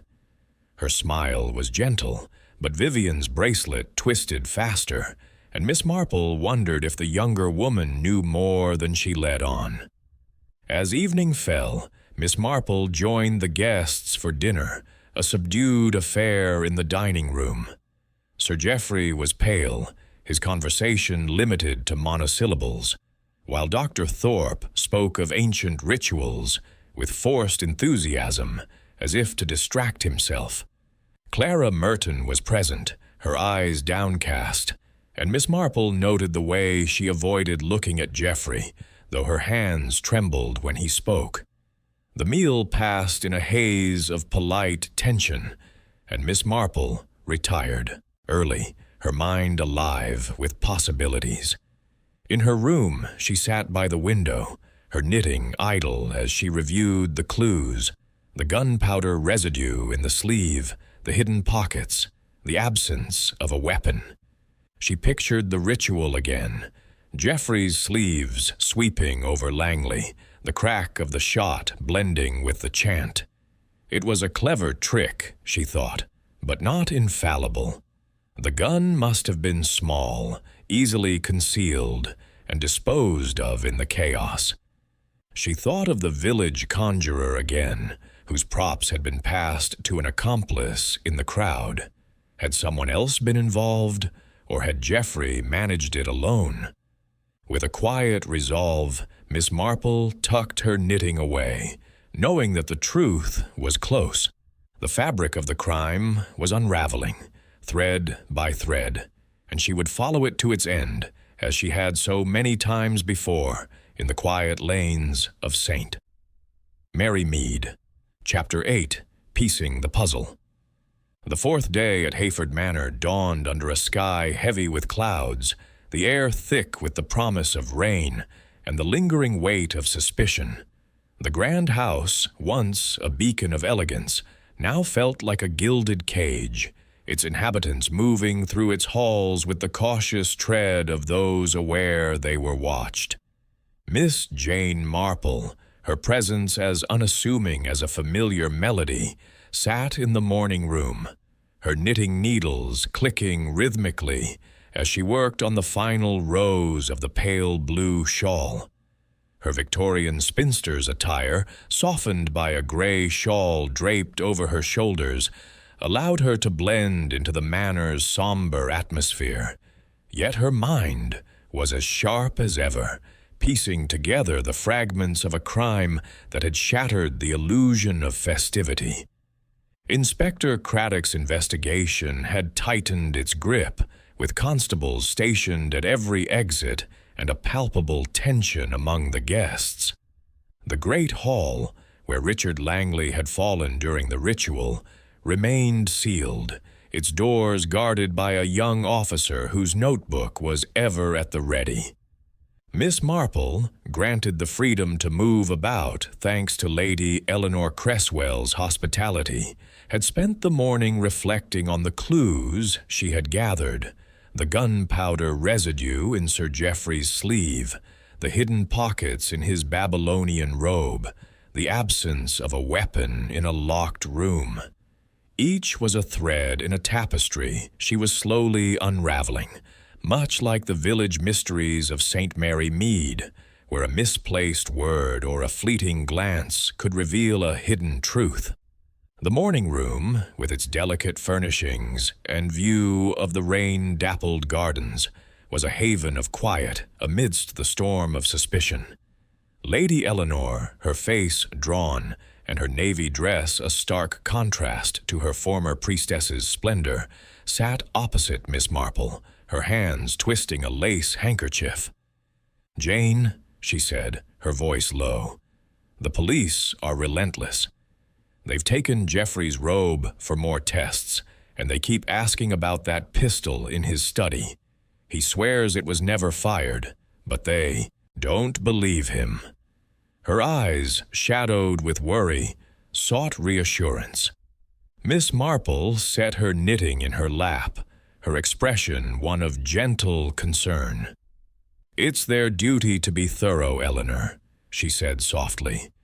"But truth has a way of surfacing, doesn't it? Like when our village baker's apprentice was caught skimming flour. Everyone suspected, but it was the crumbs on his apron that gave him away."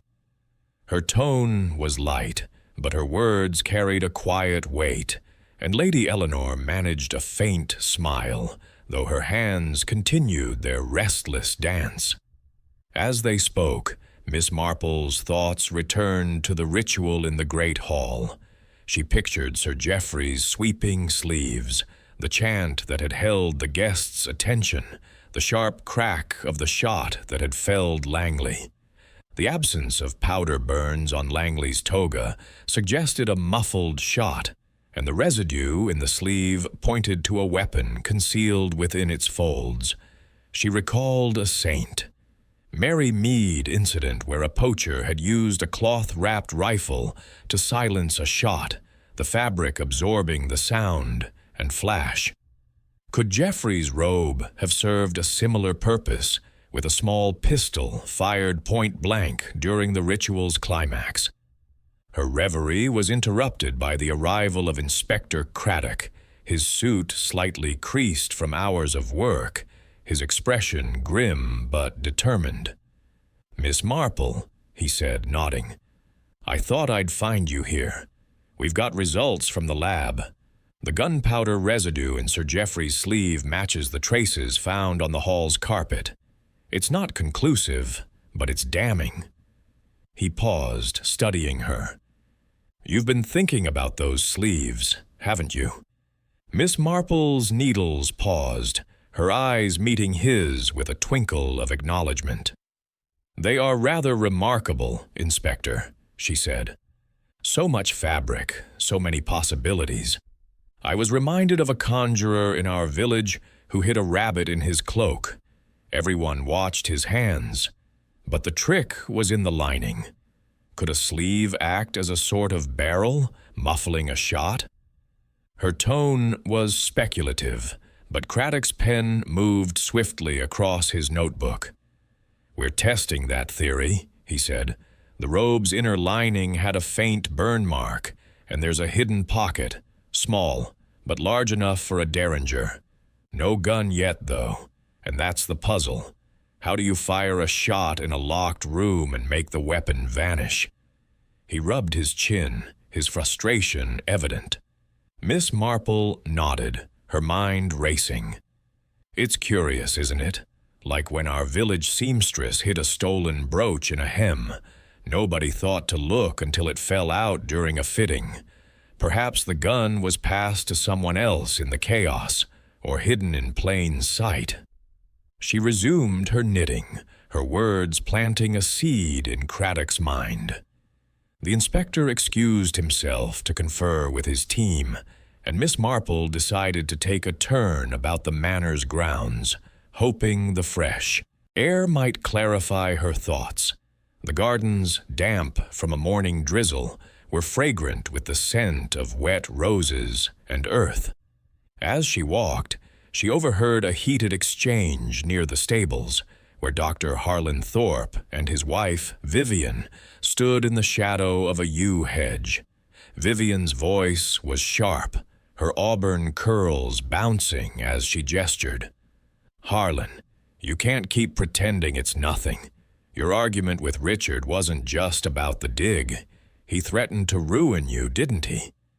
Dr. Thorpe's reply was low, but Miss Marple caught the edge of defensiveness. "It was business, Viv, nothing more. Langley wanted control of the artifacts, and I refused.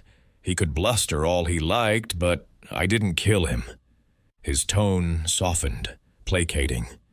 "You're letting your imagination run wild." Vivian's laugh was sharp. "Am I? I saw you watching him during the ritual, Harlan, and don't think I missed how you've been cozying up to that Merton girl. What's she to you?" Her voice broke, and she turned away, her footsteps crunching on the gravel. Miss Marple, ostensibly adjusting her shawl, noted the exchange with interest. Dr. Thorpe's rivalry with Langley was professional, but Vivian's jealousy suggested personal entanglements that could complicate motives. And Clara Merton's name, mentioned again, hinted at a deeper connection to the Manor's drama. Miss Marple thought of a saint. Mary Mead girl who had fallen for a married man, her devotion leading to reckless acts. Could Clara's feelings for Sir Geoffrey, or perhaps Dr. Thorpe, have played a role? Returning to the manor, Miss Marple sought out Clara, who was in the drawing room, her navy dress stark against the room's opulent decor. The girl was alone, her hands clasped tightly, her eyes fixed on a painting of a stormy sea. "Miss Merton," Miss Marple said, settling beside her with her knitting. "You must be finding this all so distressing. I couldn't help but notice how shaken you were after the ritual. Were you close to Mr. Langley?" Clara's eyes widened, and she shook her head quickly. "No, miss, I barely knew him. I was only invited because, well, Sir Geoffrey was kind enough to include me." Her cheeks flushed, and she looked away, her fingers twisting a loose thread on her sleeve. Miss Marple's needles clicked softly. "How generous of him," she said, her tone warm. "It's unusual for a village girl to be among such company. You must admire him greatly." Her words were gentle, but her eyes were sharp, and Clara's flush deepened. "He's been good to my family," Clara murmured. "Father's shop hasn't been doing well, and Sir Geoffrey helped with some debts. I wanted to thank him by coming." Her voice faltered, and Miss Marple noted the tremor in her hands, the way her eyes avoided meeting hers. There was more to Clara's story, she was certain, but pressing now would yield little. As evening approached, the guests gathered for dinner in the dining room, a subdued affair marked by strained silences and forced pleasantries. Sir Geoffrey sat at the head of the table, his face pale, his conversation limited to brief responses. Dr. Thorpe spoke of ancient rituals with a forced air of expertise, while Vivian picked at her food, her eyes darting between her husband and the others. Clara was quiet, her gaze fixed on her plate, though Miss Marple noted the way her fork trembled when Geoffrey spoke.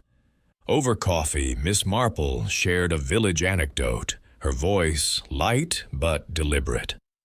"In St. Mary Mead, we once had a pageant where a priest hid a slingshot in his robe. Quite harmless, but it fooled everyone. Imagine if it had been something more dangerous, concealed in a fold of fabric." She paused, sipping her coffee, and saw Geoffrey's hand tighten on his cup, a flicker of unease crossing his face. Vivian's eyes narrowed, and Dr. Thorpe coughed, shifting in his seat.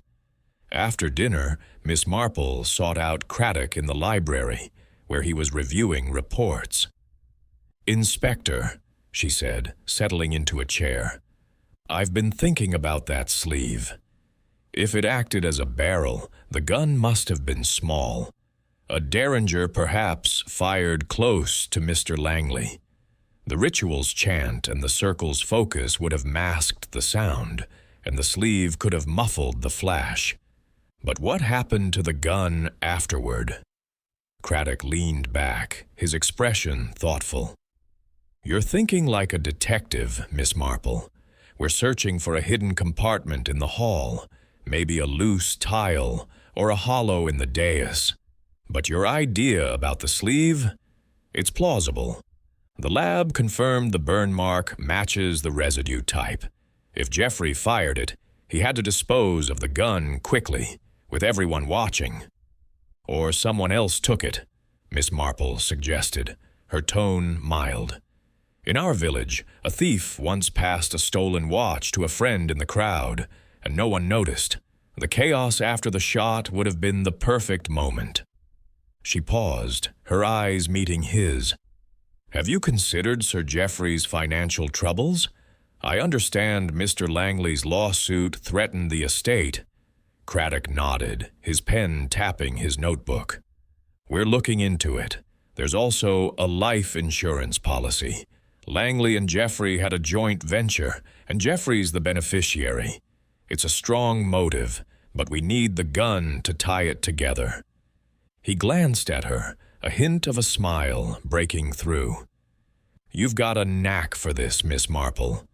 She smiled, her needles resuming their rhythm. "Just an old woman's observations, Inspector. People are much the same, whether in a manor or a village." As she left the library, her mind was alive with possibilities. The sleeve, the motive, the missing gun. Each piece fit, but the final connection eluded her. She thought of the ritual's chaos, the guests' distracted gazes, and wondered if someone else had played a part, knowingly or not. With her shawl tucked around her, she resolved to watch closely, knowing the truth was near, hidden in the folds of human nature. Chapter 9. The Confrontation. The fifth day at Hayford Manor brought a chill that seemed to seep from the very stones of the old house, as if the weight of Richard Langley's death had settled into its bones. The sky outside was a sullen gray, the clouds pressing low over the gardens, mirroring the oppressive atmosphere within. Miss Jane Marple, ever the unobtrusive observer, moved through the manor with the quiet grace of a shadow, her Victorian spinster's attire softened by a lavender shawl that draped her shoulders like a mantle of calm. Her knitting, the pale blue shawl for her goddaughter's child, now nearly complete, lay in her lap as she sat in the drawing-room, her needles clicking softly, a rhythmic counterpoint to the tension that pulsed among the guests. Inspector Craddock's investigation had reached a critical juncture, the air thick with the anticipation of a breakthrough. The great hall, where Langley had fallen during the ritual, remained sealed, its doors guarded by a constable, whose stern presence deterred curious glances. The guests, confined to the manor, had grown restless, their polite facades fraying like old fabric. Miss Marple, invited to stay by Lady Eleanor Cresswell, who clung to her as a beacon of steadiness, had used her time to observe, her sharp blue eyes cataloguing every glance, every hesitation, every unguarded moment. She thought of St. Mary Mead, where a whispered rumor or a misplaced letter could unravel a village scandal, and knew that here, in this grander setting, the same principles applied. Human nature was the thread that bound every mystery. The morning had brought news from Craddock's team.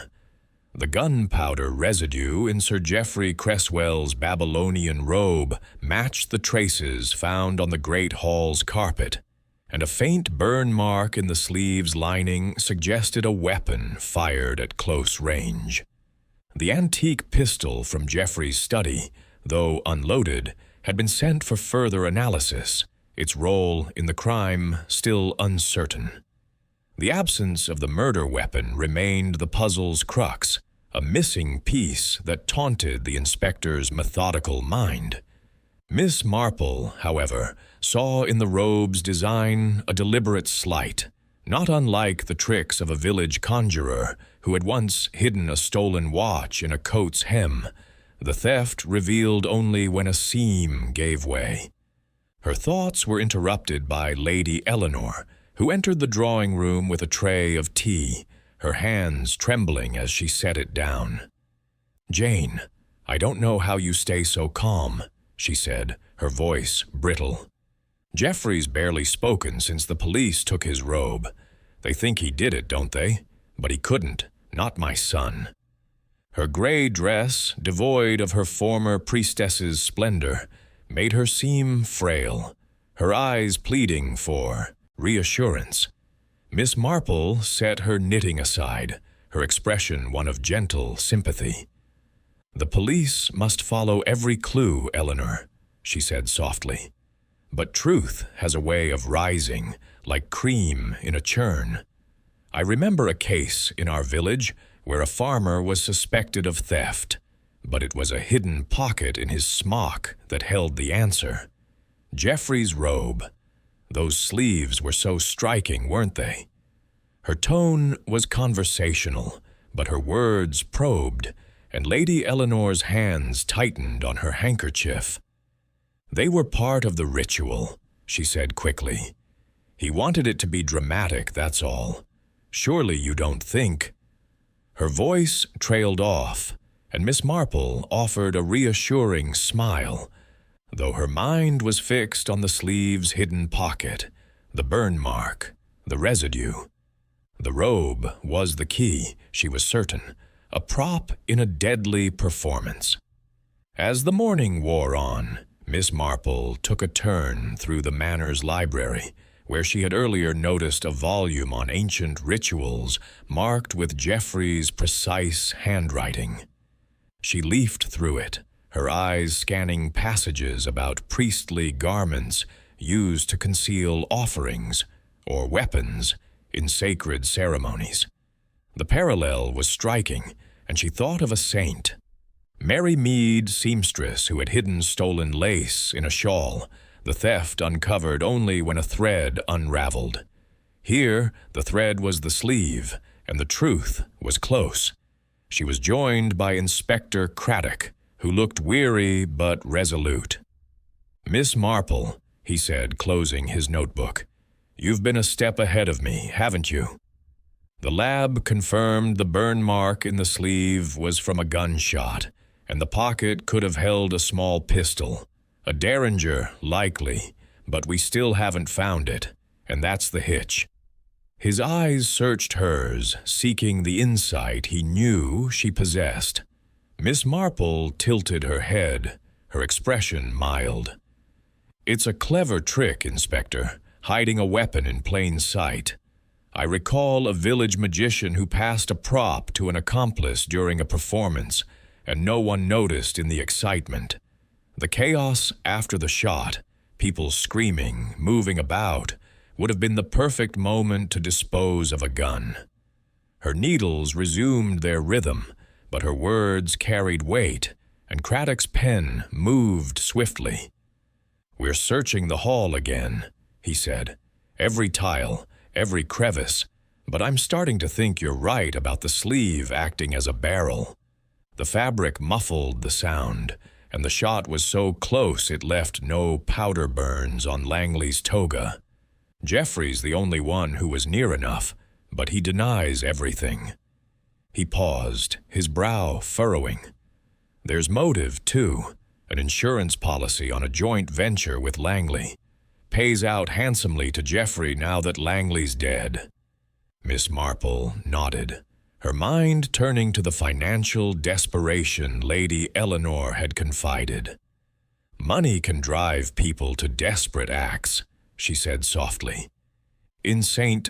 Mary Mead, a shopkeeper once falsified his books to avoid ruin. It was the ledger's ink smudges that betrayed him. I wonder if Geoffrey's robe might tell a similar story." Her tone was gentle, but Craddock's eyes sharpened, and he made a note. The afternoon brought a summons from Craddock, who gathered the guests in the great hall for a final confrontation. The room, stripped of its ceremonial trappings, felt stark.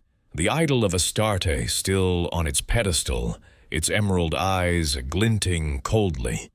The guests stood in a loose semicircle, their faces a mix of apprehension and defiance.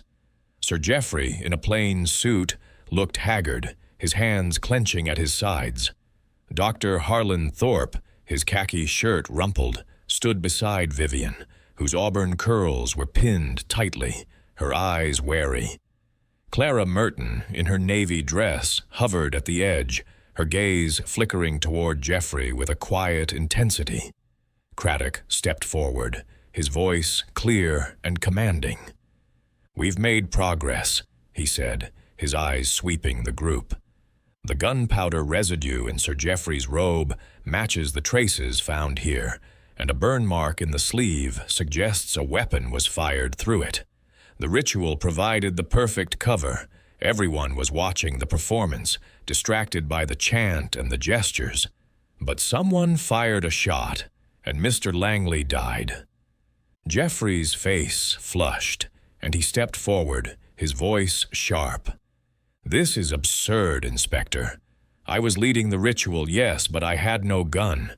Those sleeves were for show, nothing more. You've searched the manor and found nothing." His hands gestured wildly, and Miss Marple noted the way they retreated to his pockets, as if seeking refuge. Craddock held up a hand. "We also know about the insurance policy, Sir Geoffrey.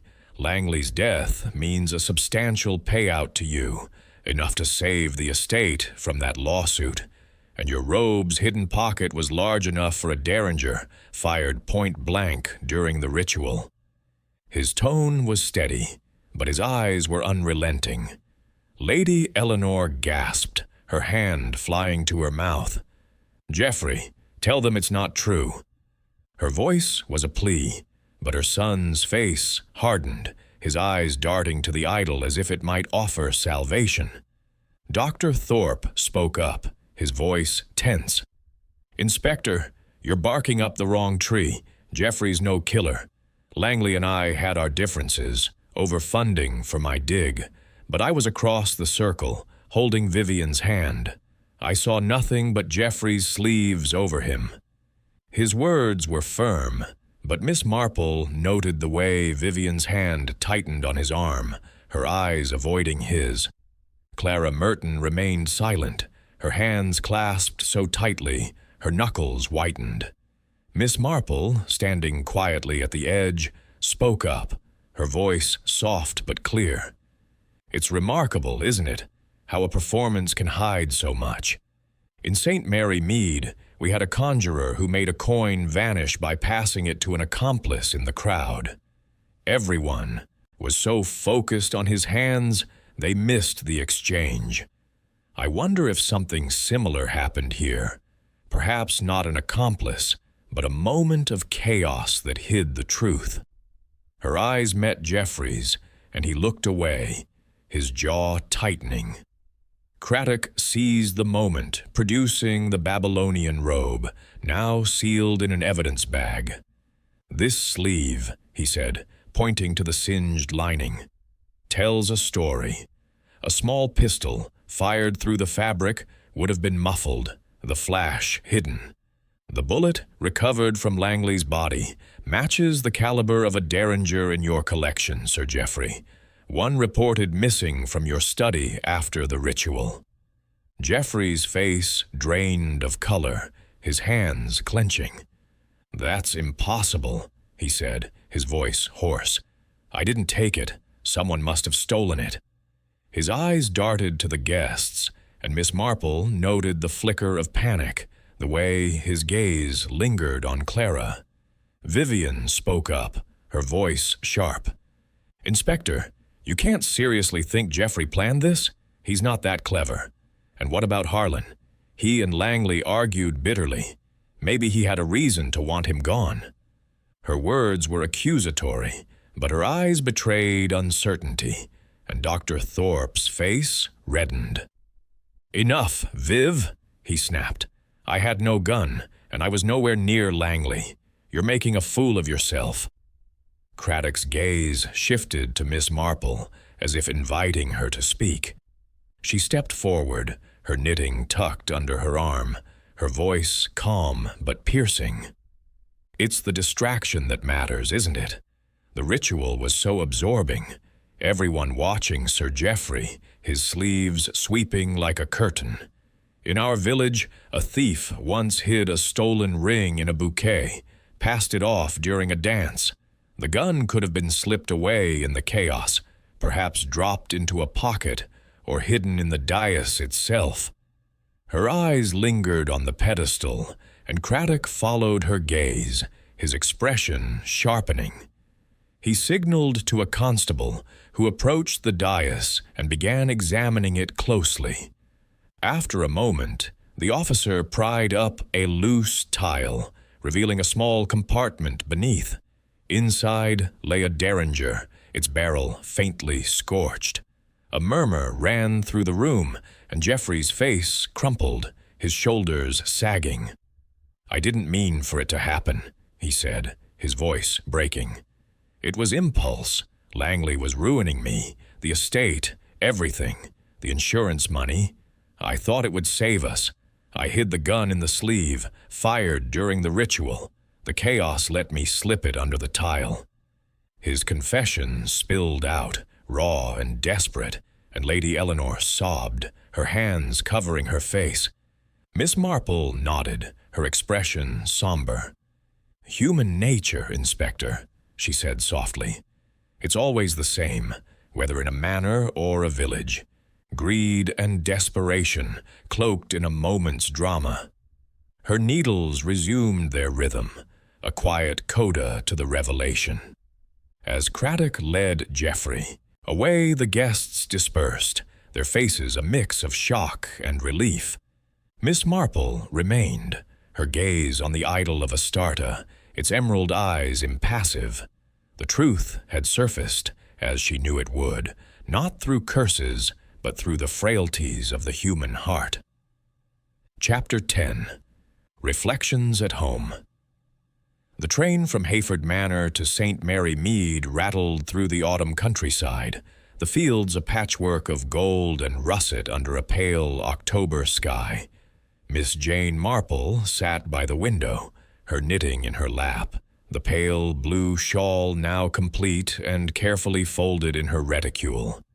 Her Victorian spinster's attire, softened by a lavender shawl, drew no attention from fellow passengers, who saw only a frail old lady lost in thought.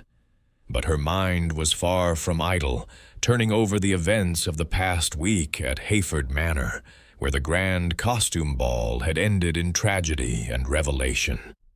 The clatter of the train was a soothing counterpoint to her reflections, each jolt and sway carrying her closer to the quiet familiarity of home. Back in her cozy cottage in St. Mary Mead, Miss Marple settled into her favorite armchair by the fire, the familiar scent of lavender sachets and polished wood enveloping her like a warm embrace. The village was abuzz with whispers of the Hayford affair, though few knew the full tale, and Miss Marple preferred it that way. Gossip, she knew, was a fire that could burn truth to ashes. She picked up her knitting needles, beginning a new project, a tiny pair of booties for her goddaughter's child, and let her thoughts drift to the puzzle she had helped unravel, a puzzle woven from the threads of human frailty. The memory of that fateful night in the great hall lingered vividly, the flickering candles, the Idol of Astarte with its eerie emerald eyes, the sudden crack of a gunshot, and Richard Langley's collapse, his toga stained crimson. Sir Geoffrey Cresswell's Babylonian robe, with its voluminous sleeves, had been the key, a clever concealment for a derringer fired point-blank during the ritual's theatrical climax. The confession, wrung from Jeffrey in the face of damning evidence, had been a moment of raw clarity. Desperation over a lawsuit and an insurance payout had driven him to murder. The idol, blamed by some for a curse, had been a mere prop in a human drama. Miss Marple's needles clicked rhythmically, a soft echo of the train's rhythm. She thought of Lady Eleanor Cresswell, her face pale with grief. As her son was led away, her faith in his innocence shattered. The older woman's insistence on a curse had been a desperate shield against the truth, not unlike the excuses Miss Marple had heard in St. Mary Mead when a neighbor's misdeeds came to light. Human nature, she mused, was a tapestry of denial and desire, and Hayford Manor had been no exception. Her nephew, Raymond West, arrived that afternoon, his city polish a contrast to the village's rustic charm. He settled onto the sofa, his eyes bright with curiosity. "Aunt Jane, the whole county's talking about Hayford Manor," he said, leaning forward. "They say you were there when it all happened, some ghastly murder at a costume ball. Tell me everything." His enthusiasm was infectious, but Miss Marple's smile was measured, her needles never pausing. "It was a sad affair, Raymond," she said, her voice soft but clear. "A man was killed during a ritual meant to entertain, a shot fired in a locked room with no one near. The police were quite thorough, but it was a matter of seeing what was hidden in plain sight." She paused, her eyes twinkling faintly behind her spectacles. "You'd enjoy the theatrics of it, rather like one of your novels, I dare say." Raymond laughed, his writer's mind already spinning. "A locked room murder? You must tell me more. Was it really a curse, as they say? That Idol of Astarte sounds like something out of a Gothic tale." He leaned back, crossing his legs, clearly expecting a story to rival his own. Miss Marple's smile deepened, but she shook her head. "No curse, dear, though some preferred to believe it. It was a matter of human passions, greed, desperation, a touch of pride. Much like that business with Mr. Sanders in the village when he pilfered from the church fund to save his shop. People hide their motives, but they leave traces, like crumbs on a tablecloth." She adjusted her shawl, her needles clicking steadily. Raymond's eyes narrowed, sensing more to the tale. "Come now, Aunt Jane, you're being coy. The papers say Sir Geoffrey Cresswell was arrested, something about a hidden gun. How did you figure it out? You always do, you know." His tone was teasing, but his admiration was genuine, a warmth Miss Marple cherished. She set her knitting in her lap, her expression serene. "It was the costume, Raymond. Sir Geoffrey wore a priest's robe with sleeves like wings, perfect for hiding a small pistol. During the ritual, he fired through the sleeve, the fabric muffling the sound and flash. The gun was slipped under a loose tile in the dais during the chaos. It was a simple trick, really, like when our village magician hid a coin in his sleeve at the fete. Everyone watches the flourish, not the sleight." Raymond leaned forward, his eyes wide. "A gun in a sleeve? That's brilliant and diabolical. But how did you know to look there? The police were stumped, weren't they?" He grinned, knowing his aunt's knack for seeing what others missed.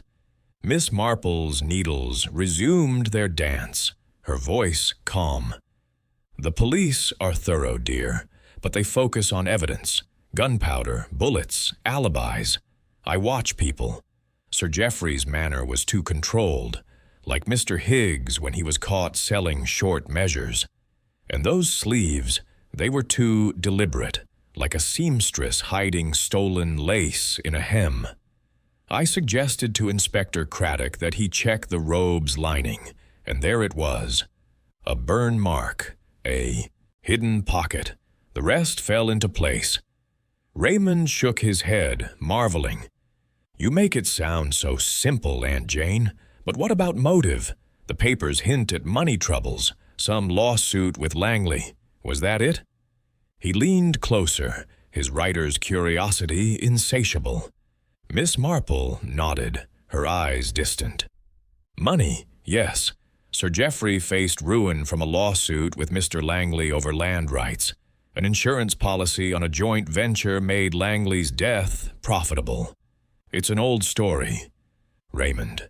Greed dressed in desperation, like Mrs. Finch in the village, selling heirlooms to cover debts, only to be caught by a loose thread. Geoffrey's thread was that robe, and it unraveled. Raymond's brow furrowed. But the gun? How did it vanish in a locked room? That's the bit everyone's whispering about. A real mystery. He leaned back, sipping tea from a delicate cup, his eyes never leaving her. Miss Marple's smile was faint, almost wistful. The chaos, dear. After the shot, everyone was screaming, moving about. Geoffrey slipped the derringer under a tile in the dais, a clever hiding place, like when our choir boy hid a stolen apple in the hymn book rack. The police found it, of course, once they knew where to look. It's always the small things, Raymond, that betray us. Her needles clicked, a steady rhythm anchoring her words. Raymond set his cup down, his expression thoughtful. You saw it all, didn't you? While everyone was dazzled by that idol, you saw the truth. They say it's cursed, you know? Astarte's wrath or some such nonsense. He chuckled, but his eyes were keen, watching for her reaction. Miss Marple's lips curved gently. Curses are stories people tell when they can't face the truth, Raymond. Like when Mrs. Price Ridley blamed a broken vase on a ghost when it was her own clumsy elbow. The idol was a distraction, nothing more. The real curse was human nature, greed, pride, fear. It's the same in every village, every manor. Her voice was soft, but her words carried the weight of experience. Raymond leaned forward, his voice low. What about the others? The papers mention a doctor, Thorpe and his wife. Some scandal there too. Were they involved? His writer's instinct for subplot was sharp, and Miss Marple appreciated his curiosity, so like her own. Doctor. Thorpe and his wife, Vivian, had their own troubles, she said, her needles pausing briefly. A professional rivalry with Langley over a dig, and Vivian's flirtations stirred jealousy. But they were in the circle, far from the shot. Their secrets were personal, not criminal, like the vicar's wife and her secret romance novels, harmless but revealing. They played no part in the murder, though their tensions added to the drama. Her eyes twinkled, and she resumed knitting. Raymond grinned. You saw through them all, didn't you? Even that village girl. Clara, was it? The papers say she was sweet on Geoffrey. Did she know anything? His tone was playful, but his interest was genuine. Miss Marple's expression softened. Clara Merton, yes, a sweet girl, caught up in admiration for Sir Geoffrey, who'd helped her family's shop. She saw nothing of the crime, but her heart was a mirror to the manor's tensions, like young Mary in our village, who fancied the squire's son and saw more than she should. Clara's silence spoke volumes, but it was Geoffrey's robe that told the tale. Her needles clicked, a quiet metronome. Raymond leaned back, shaking his head.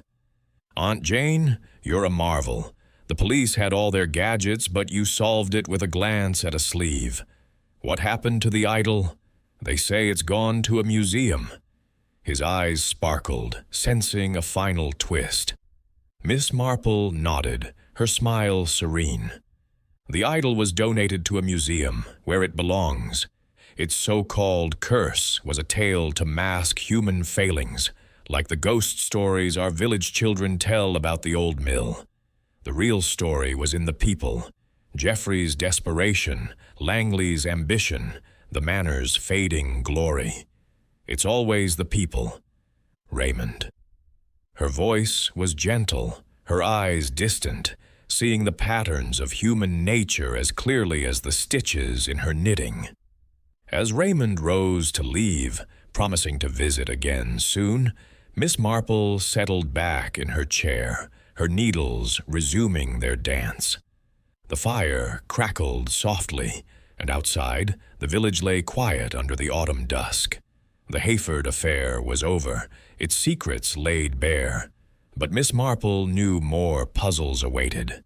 Human nature, after all, was an endless skein of motives and masks, and she would always be ready to unravel it, one quiet stitch at a time.